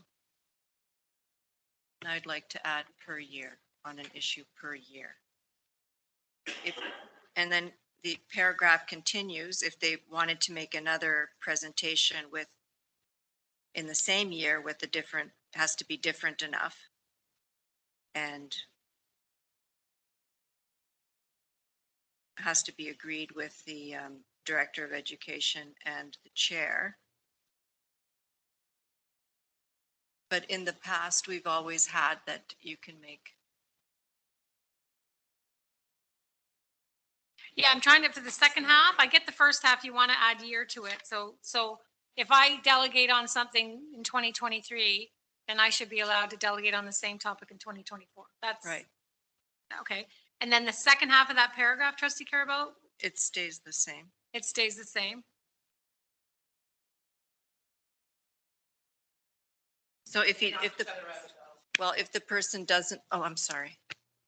Madam Chair, Thank you, Trustee Carabello. Yep. if the person wants to delegate on exactly the same topic with no change, they can do it once a year. If they want to do an additional presentation on the same issue, but with a significant difference, they can do it within the year. So Trustee Carabello, just for clarification, thank you, Superintendent Bukaj. When we say per year, should we be, because we're in the education, should we say per school year?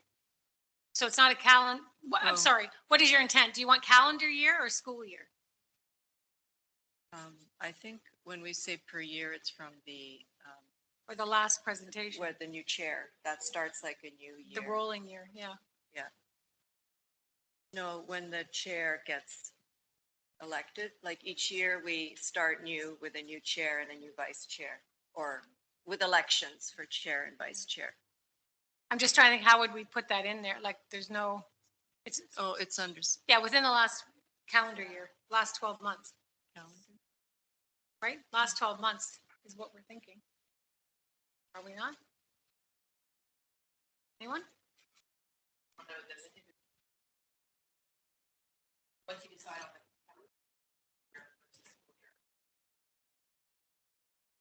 you only need to have per year, Trustee Carabella, and then not in the same year. I don't think you need both of those references.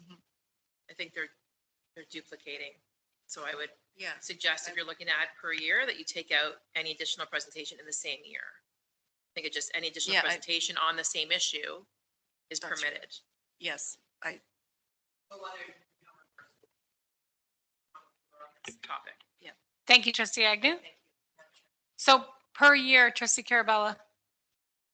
Everyone has a different perception of per year, right? Is it school year? Is it last 12 months? Is it 12 months since your last delegation? I offer it up for discussion.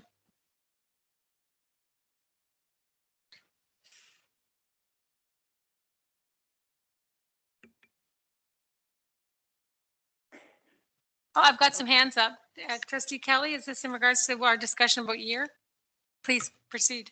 Yes, and through you, Madam Chair, it is through about school year. I would suggest through the calendar school year, as we are a Catholic education board.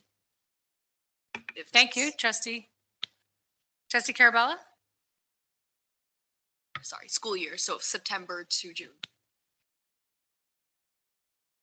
Okay, so now on any issue per school year. So if I did, so let's use an example. I delegate in September. I can delegate the next September, right? Okay. Okay. And then any additional presentation on the same issue is permitted, provided that the significant difference are outlined and presented in writing to the chair of the board and the director of education and secretary of the board 7 days prior to the board meeting. Any? Okay. Does that paragraph, Trustee Carabella, is that what you wanted to bring forth? Thank you. Student Trustee Bowie. Would it make more sense to say within a period of 1 year so that it's a year from their delegation? So that someone who delegates in May can't delegate again in August or September? Good point, Trustee Bowie. Trustee Carabella.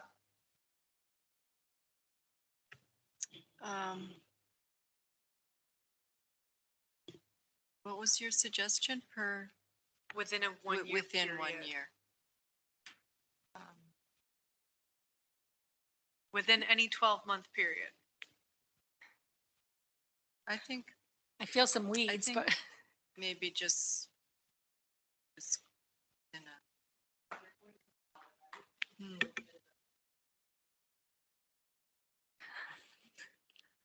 we're getting in the weeds here, We folks. We are, I can feel the weeds. yeah. It does negate the 1 year though, if you're able to do it in June and Right. then again in Because if the point is being that we don't want to stop someone, if they delegated over the past year, if they want, we want to allow them to delegate again, that would With it, suffice. yeah. Okay. In my opinion. Fellow trustees? Yeah? Okay. Anyone opposed to this? So we would say any one delegation or individual shall be permitted to make only one presentation to the board on an issue within a 12-month period. And then, yeah, perfect. Any opposed? Anyone opposed to this? Going once, going twice. Student trustee Bowie, is your hand up for, no? Okay.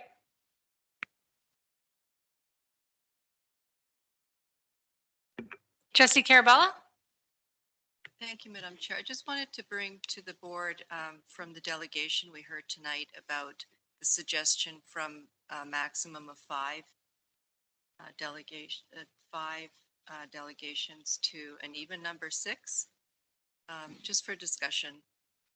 Thank you, Trustee Carabella. Let's get to the point where that is in the policy. Let's take a look. It's page 3 of 5. And it's 6 bullets from the bottom.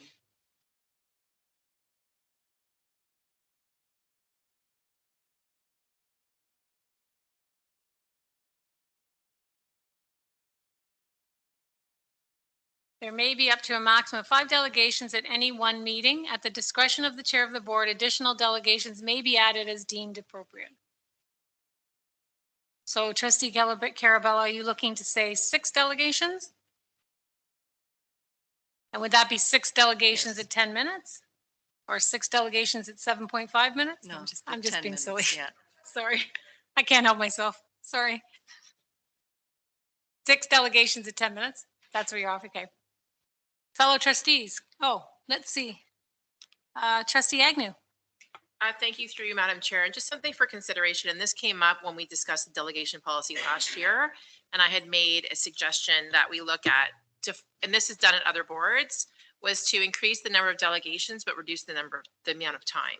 So recognizing that some issues, you need longer, but I truly, truly believe that you can capture in 5 minutes the heart of what you're trying to say. So if we were to allow an even number using the same amount of time and say 10 delegations at 5 minutes. Now you've opened up the opportunity for up to 10. Take some of the need for discretion to increase away from the chair, but up to 10, 5 minutes each. So now you're using up again the same amount of time, but you're allowing for more delegations at a reduced amount of time to speak. So I would just offer that for suggestion if you're looking to have an even number of delegations, to consider the 10 at less time. Thank you, Trustee Agnew. Oh, Trustee Murphy. Thank you, Madam Chair, and through you, I just wanted to follow up from Trustee Agnew. If there was only one delegation, would we still have it at 5, or could we allow an allocation for it to be increased if there was only one delegation?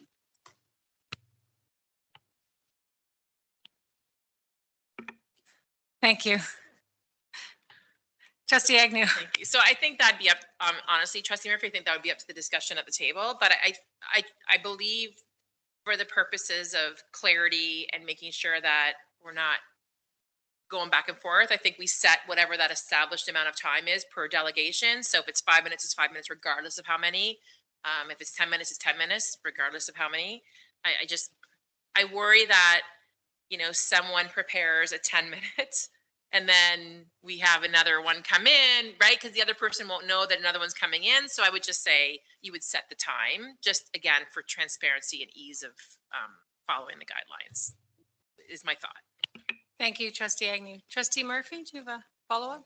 Well, I would just like to comment that I think more time for one delegation is probably more important to the delegate, unless it's obviously a contentious issue and we have a lot. But I just think more times than not, we only have one, maybe two delegations. So I would be more in favor of increased time per delegate. Thank you, Trustee Murphy. Any other comments to that discussion? I know that when we did have the discussion before, it's because we allocate 50 minutes for the delegation process. So the only thing I offer up is, is that the more delegations we have, the more questions. We got 3 minutes in our bylaws.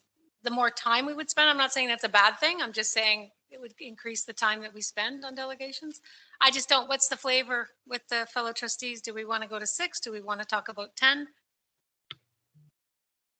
Trustee Carabella? Thank you, And Madam then I'll go Chair. to Trustee Kelly. As it stands right now, the chair can, at his discretion, and you have in the past added some delegations where we went over 5. So can you maybe explain what helps you decide that, or what are your thoughts on this?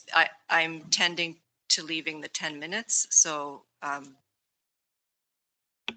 if it's up to the chair. Thank you, Trustee Carabella. Trustee Dwart, are you willing to answer that question? Sure.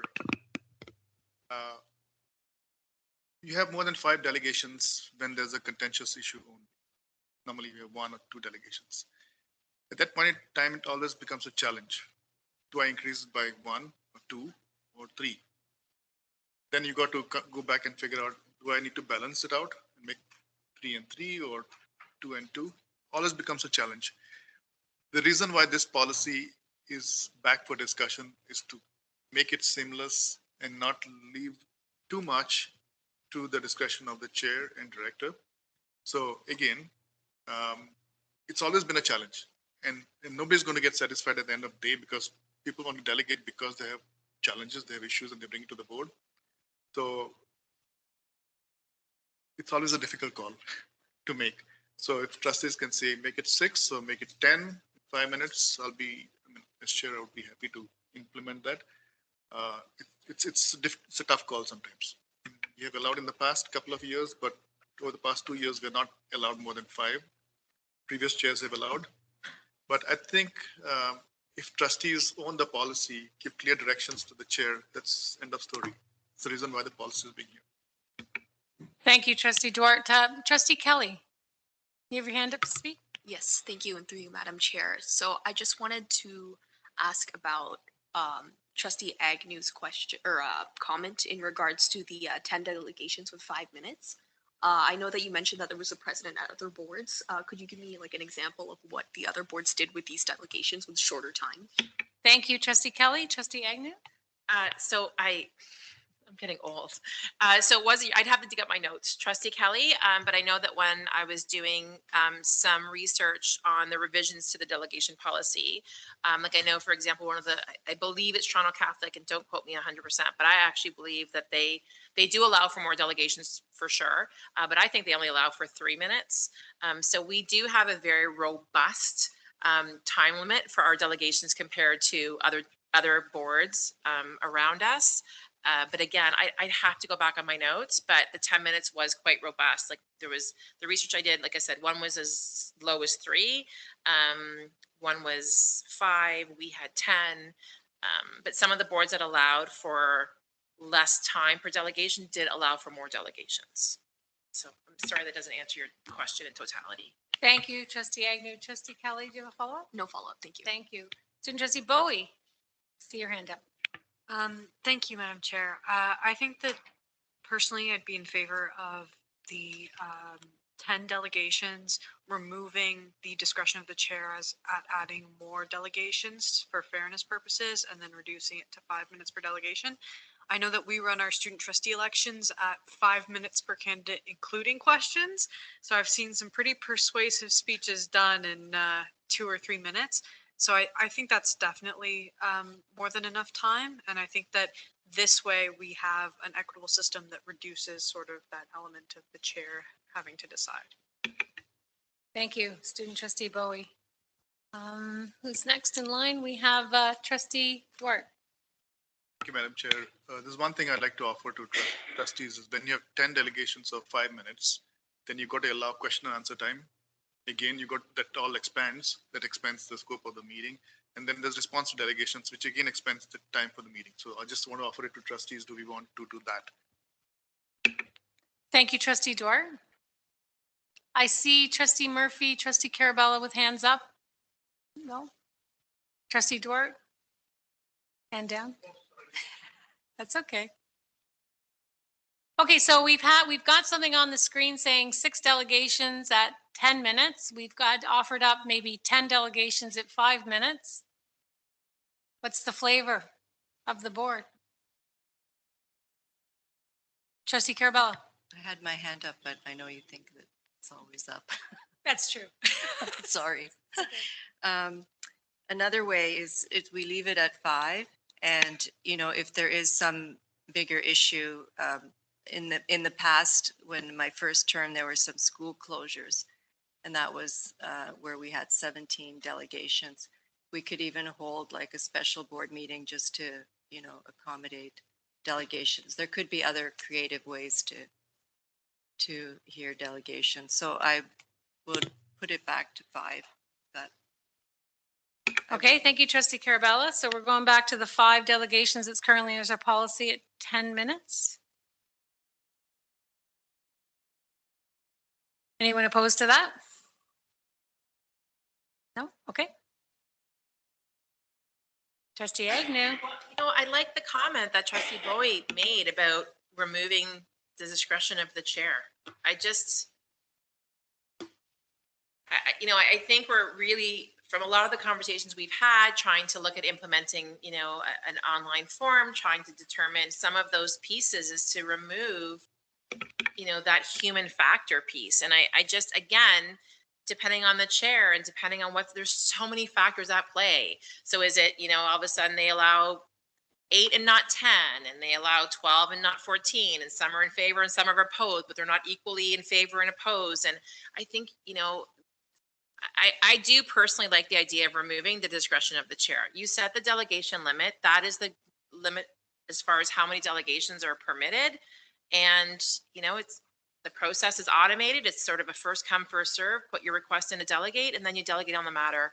I always worry about that human element because it can be so subjective to the person that is making the decision on allowing additional, like when it says here, deemed appropriate. Well, what does that mean, deemed appropriate? So anyways, just my thoughts on that piece. Thank you, Trustee Agnew. Trustee Kennedy. Thank you, Madam Chair. Instead of at the discretion of the chair of the board, how about at the discretion of the majority of the board? Additional delegations may be added as deemed appropriate. Would that be something you would be interested in? Thank you, Trustee Kennedy. I'm just going to, so we as a trustee, as a board, we elect our chair and our vice chair to be our, leader, to be ahead of our board, to make these kind of decisions. So I think by pulling that away could be detrimental because we are saying we are putting our faith in our chair and vice chair by the vote. So I just caution us to taking a lot of the authority away. I understand the intent and I get it, and I just offer that up for everybody's digestion. That's all. Is there okay, can we meet in the middle conciliatory? Can we do 8 at 6 minutes? I'm just worried about the amount of time we're spending, right? So we're governors of the board and the efficient use of the time and at meetings, right? To move the business forward. So we had a suggestion of 6. We have a suggestion of 10 at 5. How about a suggestion of 8 at 6 minutes? It's 48 minutes. It adds questions. You get 8 delegations, 6 minutes apiece. 8 delegations at 6 minutes each. Kind of meeting in the middle, right? We're adding more delegations. We're giving them a little more time.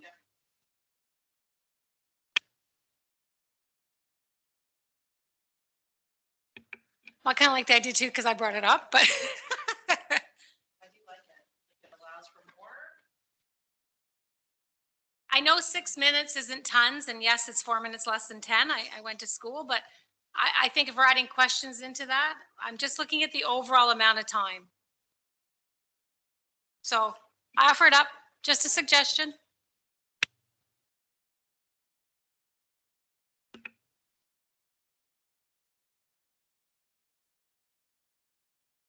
I'll even move it to 8 at 7 minutes. I'll make you a deal. 8 delegations at 7 minutes.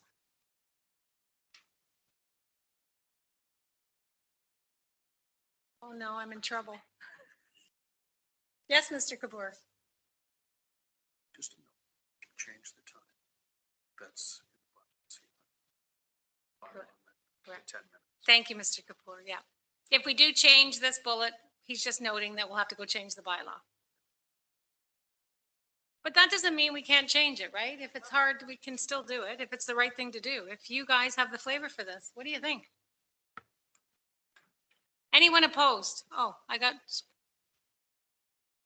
Mr. Kennedy. Okay. Trustee Kennedy's opposed. Okay, that's fine. Back to 5. I see some more on the speakers list, though. I don't want to miss anyone. Trustee Kennedy, you had your hands up. Sorry, when I mean opposed, I mean 5 at 10 minutes, the way it is. Leave it the way. Okay, so the will, you would rather leave it the way it is? Okay. Does anyone mind if I go around the room and just ask? Trustee Carabella? Leave it at 5. Trustee Dort? 5. Trustee Agnew? I'm fine. Trustee Kelly? I'm fine with it. Student Trustee Bowie? Trustee Murphy? Kuzma? Saunders? Trustee Chua? Student Trustee Chua? I think you're speaking, but I can't hear you. Hello? I'm sorry. Can you hear me? Are you okay with leaving it at 5 delegations, 10 minutes? Yes. Okay. Okay, leave it as it is. Let's move on.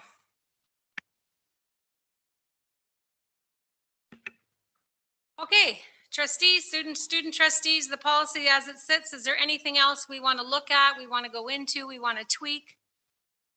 Because we kind of want to. Yes, Trustee Kennedy. Thank you. Under, we already spoke about this, but it just came back to me. Response to delegations, page 4 of 5. Page 4 of 5. Okay, It's let's all in get the there. red there, underlined in red. The Board of Trustees shall automatically receive the delegations information unless a motion is adopted to refer the meeting to a committee or request a staff report on the matter. Can one of the options be, I know it's in the bylaws, to submit a notice of motion? Should that be in there, or the fact that it's in the bylaw, it doesn't have to be in there as well? It's exact. So, sorry, Trustee Kennedy, from what my understanding, my research, 12.8 is exactly what's written in the policy.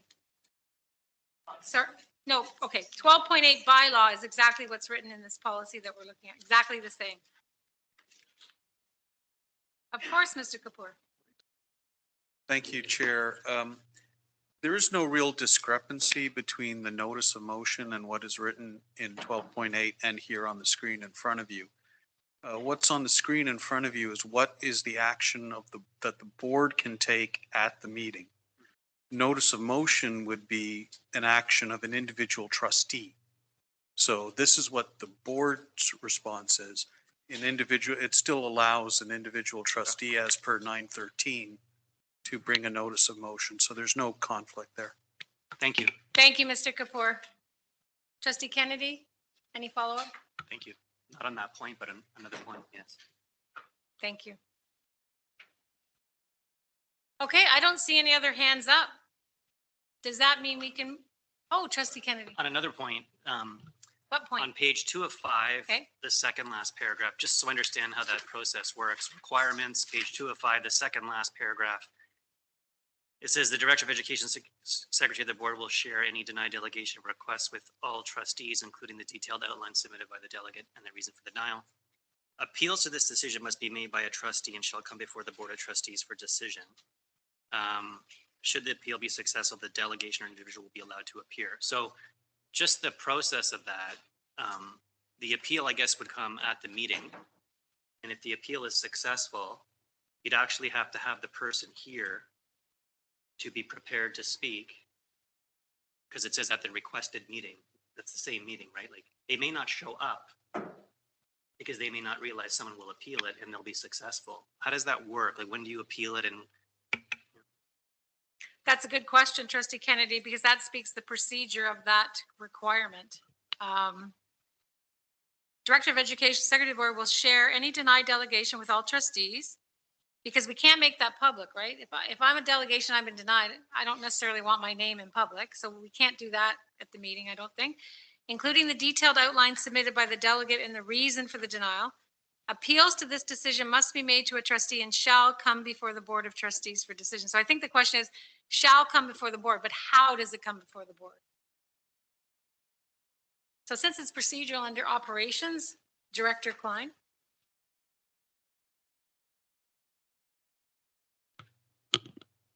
Through you, Madam Chair, I'm looking at the timeline of that myself, and Chair Duarte and I could easily remember occasions when this would happen on an afternoon that would be in this case denied, and that would be sent to trustees. But I'm struggling with the timeline on this. So if that was sent to trustees, so and so has been this is not accepted. Here's what they appealed, and this is the reason for the denial. Very likely would be just too late. And then that person would appeal to, or a trustee could appeal. I don't see how that would happen unless it was at the next board meeting, right? Because I mean, even electronically, I can't see that occurring. So I think that would have to be. So instead of them appearing at the requested meeting, could they just come to the next one? The one after the appeal?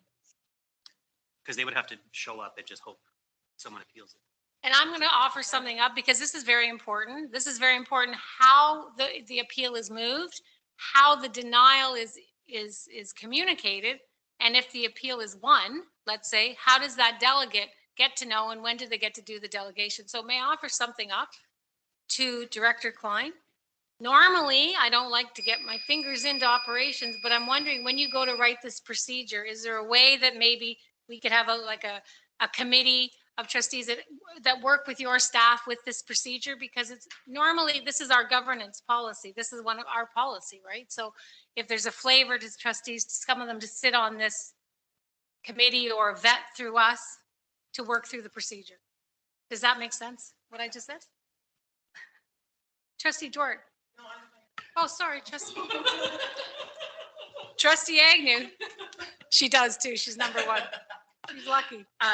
Just further to your point, Madam Chair, is again, you know, a lot of the questions that are being asked, and I know we had this discussion at the board table, Trustee Kennedy's raising some very important points, and these, but they are procedural. But again, it is our policy, as you stated. So, you know, we don't want to get in the weeds, but I do think that there needs to be an opportunity for some trustees to be able to weigh in on the procedural piece of this, because we're the ones who have to adhere to the procedure. If there is an appeal process, who does it, all of those things. So I have seen working groups struck previously for some policies and the accompanying procedure. So, you know, at the risk of putting too many fingers in, I do think it would be valuable because it is one of our governance policies. So I would agree with you on that. Thank you, Trustee Agnew. Trustee Duarte. Thank you, Madam Chair. I was just going to say that you're correct. It's procedural. So if a delegation is declined, a trustee would bring it up at a board meeting. There would be an appeal. If the appeal succeeded, if the procedure would kick in. Yeah, exactly. So the procedure would kick in, and then procedure would say, okay, you're going to come to the next meeting, and emails will go back and forth. And so the procedure is one which would dictate that. Thank you, Trustee Duarte. I just, and speaking to my own experience, it's broken, this process, because we do it in different ways. Let's just call it what it is. You know, when I appealed, I sent an email. So I think we really need to make sure this procedure is tight. So Director Klein, is there any appetite? Is there a way that we can kind of get a little bit involved in the procedure when it comes to the appeal process, et cetera? Forms maybe? Because in the policy, we're saying we need a way to request to delegate. We need a way to appeal. We need a way to, you know, deny. Yeah, we need a way to decide. There's certain things in the policy that actual action items should take. Yeah, through you, Madam Chair, I certainly think that would be reasonable to have that collaboration with trustees on that. Thank you, Director Klein. I have some hands up here. Trustee Carabella. Thank you, Madam Chair. I think, I don't know about doing a committee, but, you know, if there's, like, I think staff could come up with some procedures and different scenarios or like different options and present to us. We can also discuss it like that. That's true, Trustee Carabao, because I'm just saying, when the procedure comes to us, it comes as an information item, right? It's an information of here's your completed procedure, so our hands are fairly tied at that point. So that's why I just offered that, but we probably have to take out requested meeting in this policy as well. I'm sorry, Superintendent Bukaich. Thank you, and through you, Madam Chair, I was going to suggest that we remove requested meeting and replace it with at a future meeting.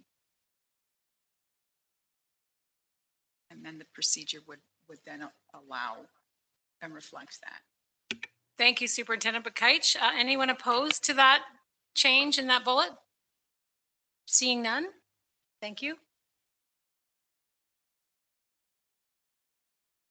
Trustee Carabell?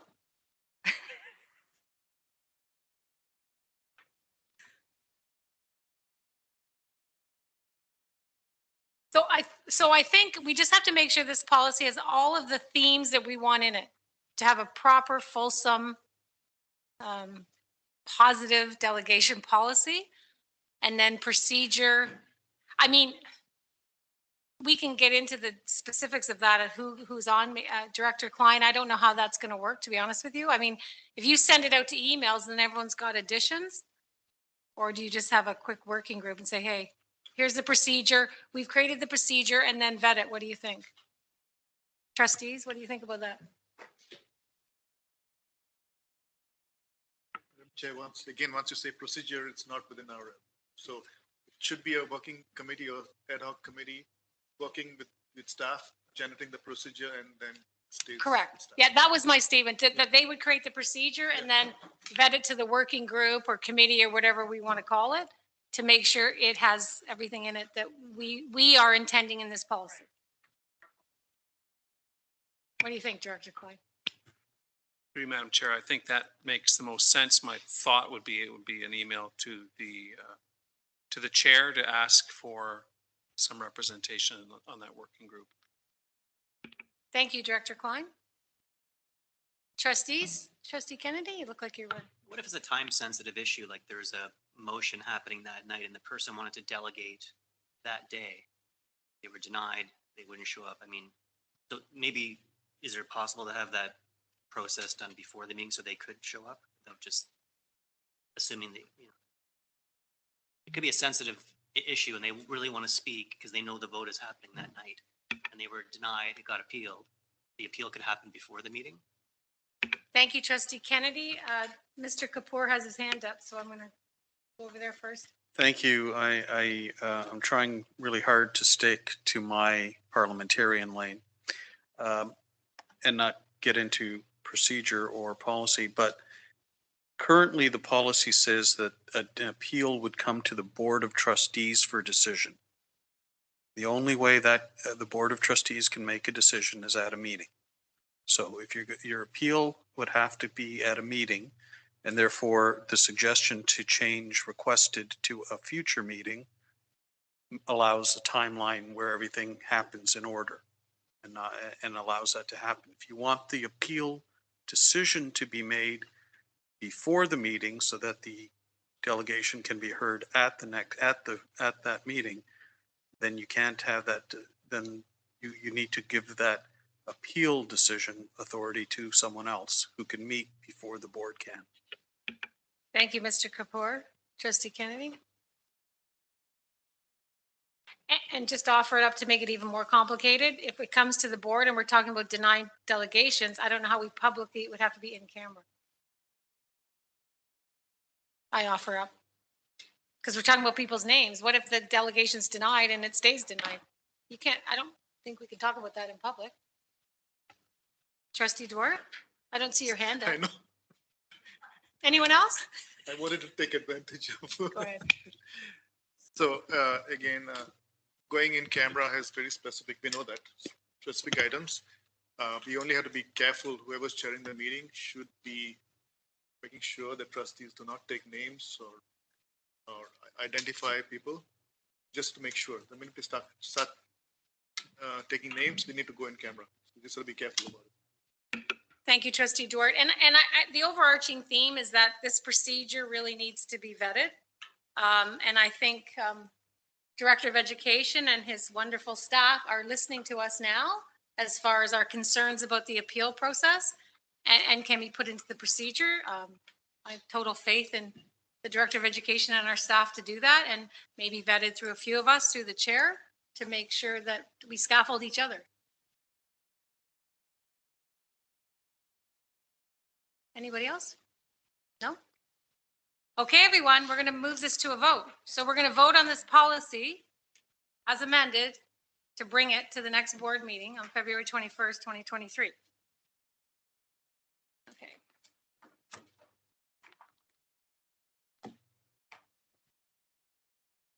Sorry, just give me 1 second to catch up.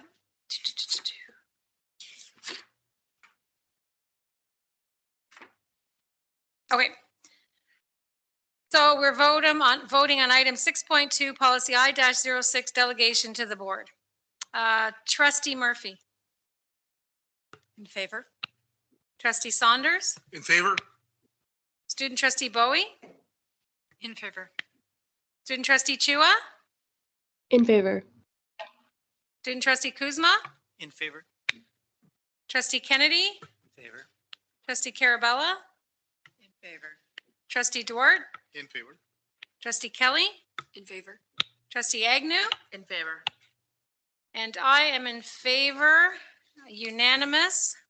The motion passes, and we will recommend that policy I-06 delegation to the board forwarded along with the amendments to the February 21st, 2023 regular board meeting for approval. Thank you, everybody. Now moving on.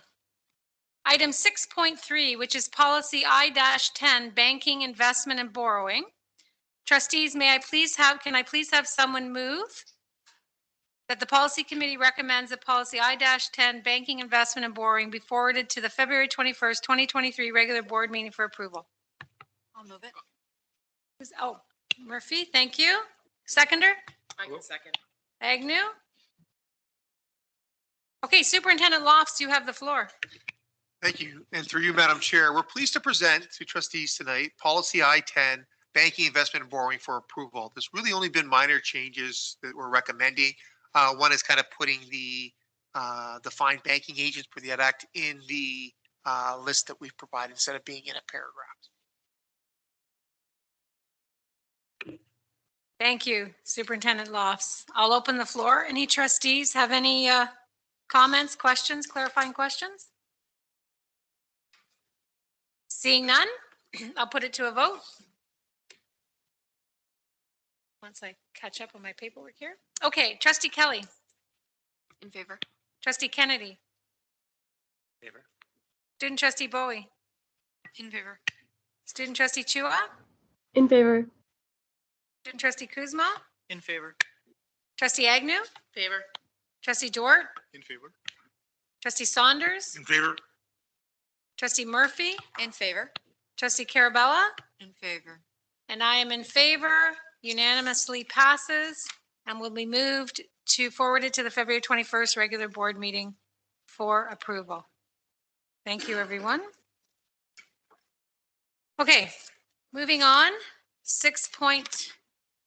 Hang on, sorry. 6.4. Okay, 6.4, policy I-21, corporate and community investment in education.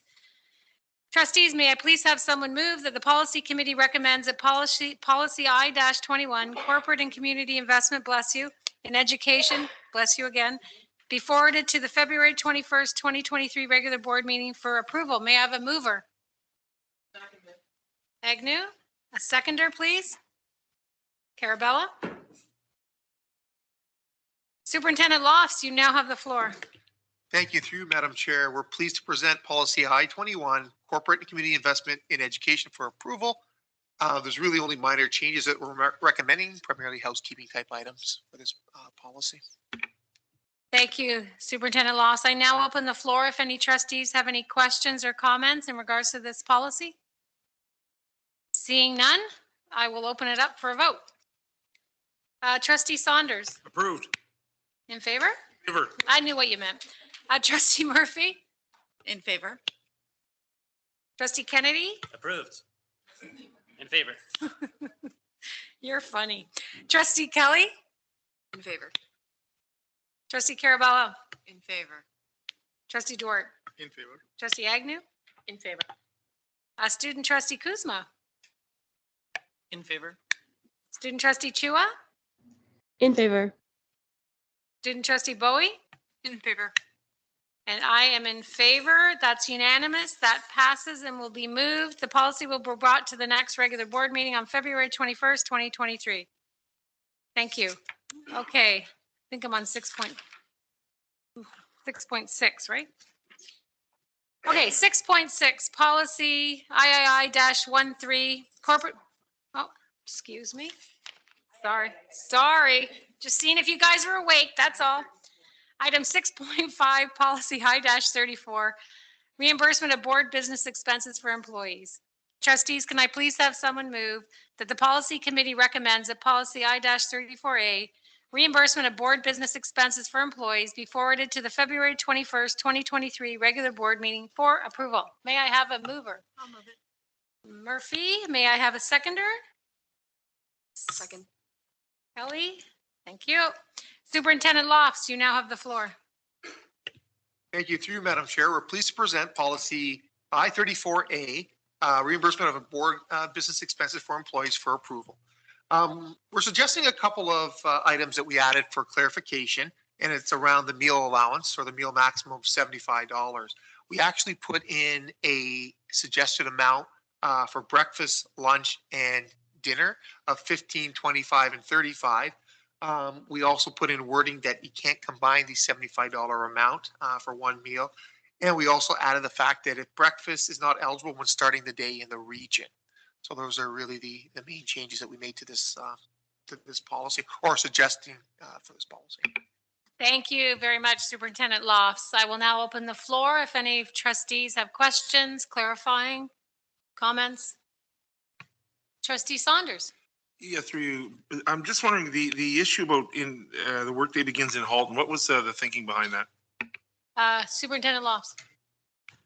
Thank you through you, Madam Chair, and to Trustee Saunders. Thinking was that if you're starting the day in the region, you should have breakfast at your place of residence, wherever you're leaving the day from. So if you're in the region of Halton, which obviously we are as a system, that was the logic behind adding that amount. So if you go to something in Toronto or out of the region for the day or overnight, if you're starting the day here, then the breakfast would be assumed to have before you leave for the day. Thank you, Superintendent Lofts. Trustee Saunders, do you have a follow-up? Just a quick, I'm just wondering if there is a function in Halton, would that not become a problem? Like if you have to be somewhere early in the morning and it's at a hotel in Halton, would that be a problem? Are we saying you don't get breakfast? Is that? Thank you, Trustee Saunders. Superintendent Lofts. And through you, Madam Chair, to Trustee Saunders, typically if you're having something even within the region of Halton, so if you're leaving your house, it'd be 9 o'clock start time or 8:30. So the thought would be that just like you're coming to work every day, you'd have breakfast before you leave.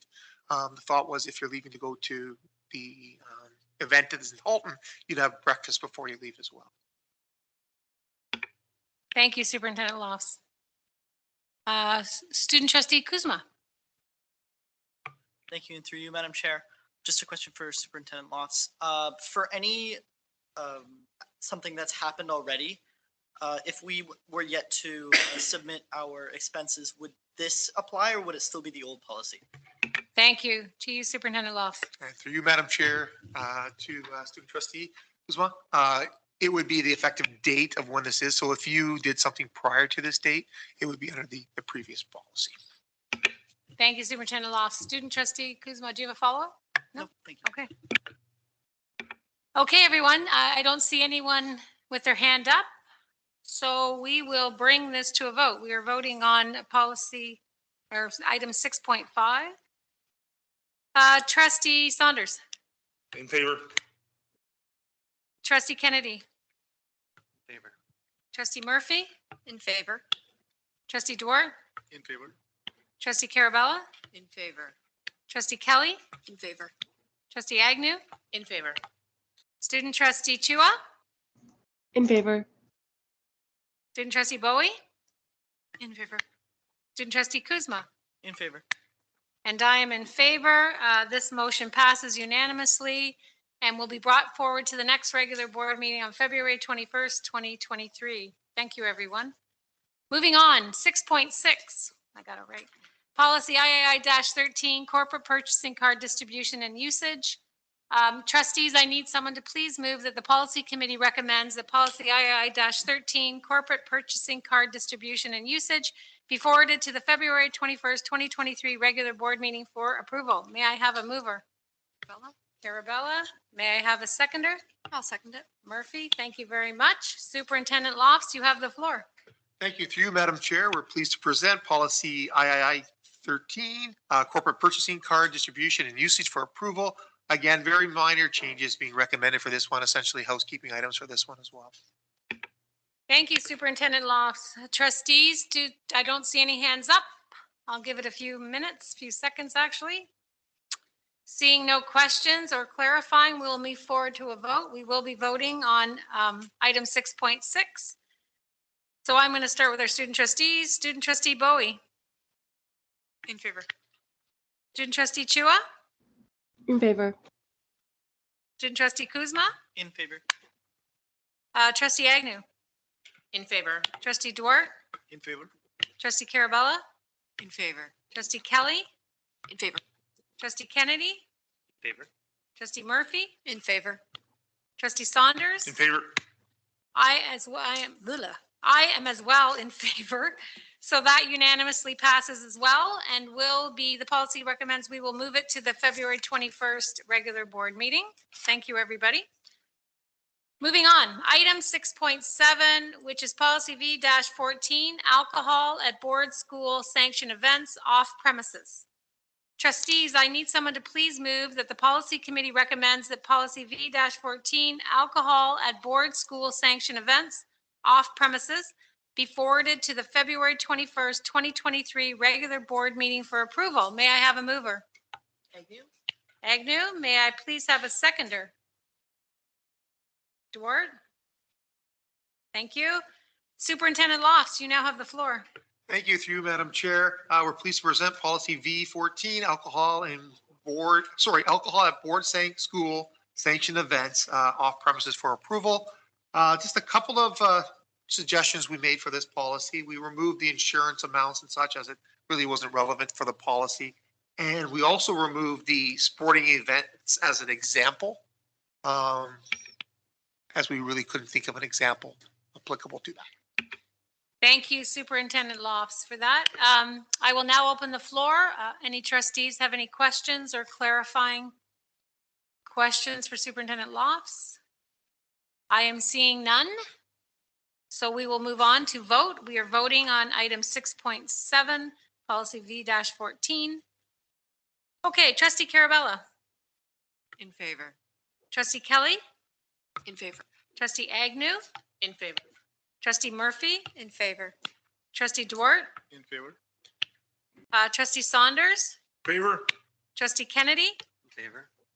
Student trustee Bowie. In favor. Student trustee Chua. In favor. Student trustee Kuzma. In favor. And I am in favor. So this policy, this is unanimous. This motion passes and will be forwarded on to the regular board meeting for approval on February 21st, 2023. Thank you, everyone. Okay, moving on. Item 7, discussion items. There are no discussion items on tonight's agenda. Moving on to item 8, information items. There's items 8.1 and 8.5 are administrative procedures provided for our information, and that these were already approved at the February 6, 2023 senior administrative meeting. And item 8.6 are the upcoming agenda items for the April 11th, 2023 policy committee meeting. Item 9, miscellaneous information. There is no miscellaneous information. Item number 10, there is none that's been submitted. Item number 11, which is in camera, there is nothing that we need to discuss in an in-camera session this evening. Item 12, motion to excuse absent committee members. I was sent regrets from trustee Powell, so I do need a mover. I'll move. Kelly, I need a seconder. I can second. Agnew. That trustee Powell be excused. All in favor? Anyone opposed?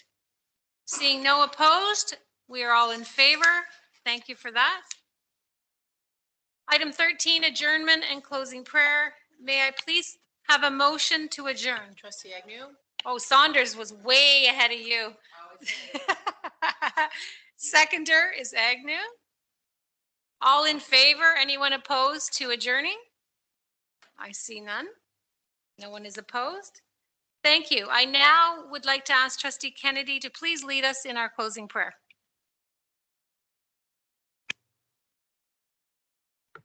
Thank you. Start with the Hail, go with Hail Mary. Sign up our faith. Father, Son, Holy Spirit. Amen. Hail Mary, full of grace, the Lord is with thee. Blessed art thou amongst women, and blessed is the fruit of thy womb, Jesus. Holy Mary, Mother of God, pray for us sinners, now and at the hour of death. Amen. In the name of the Father, Son, Holy Spirit. Amen. Thank you, everybody. Great work tonight. Thank you. Be safe.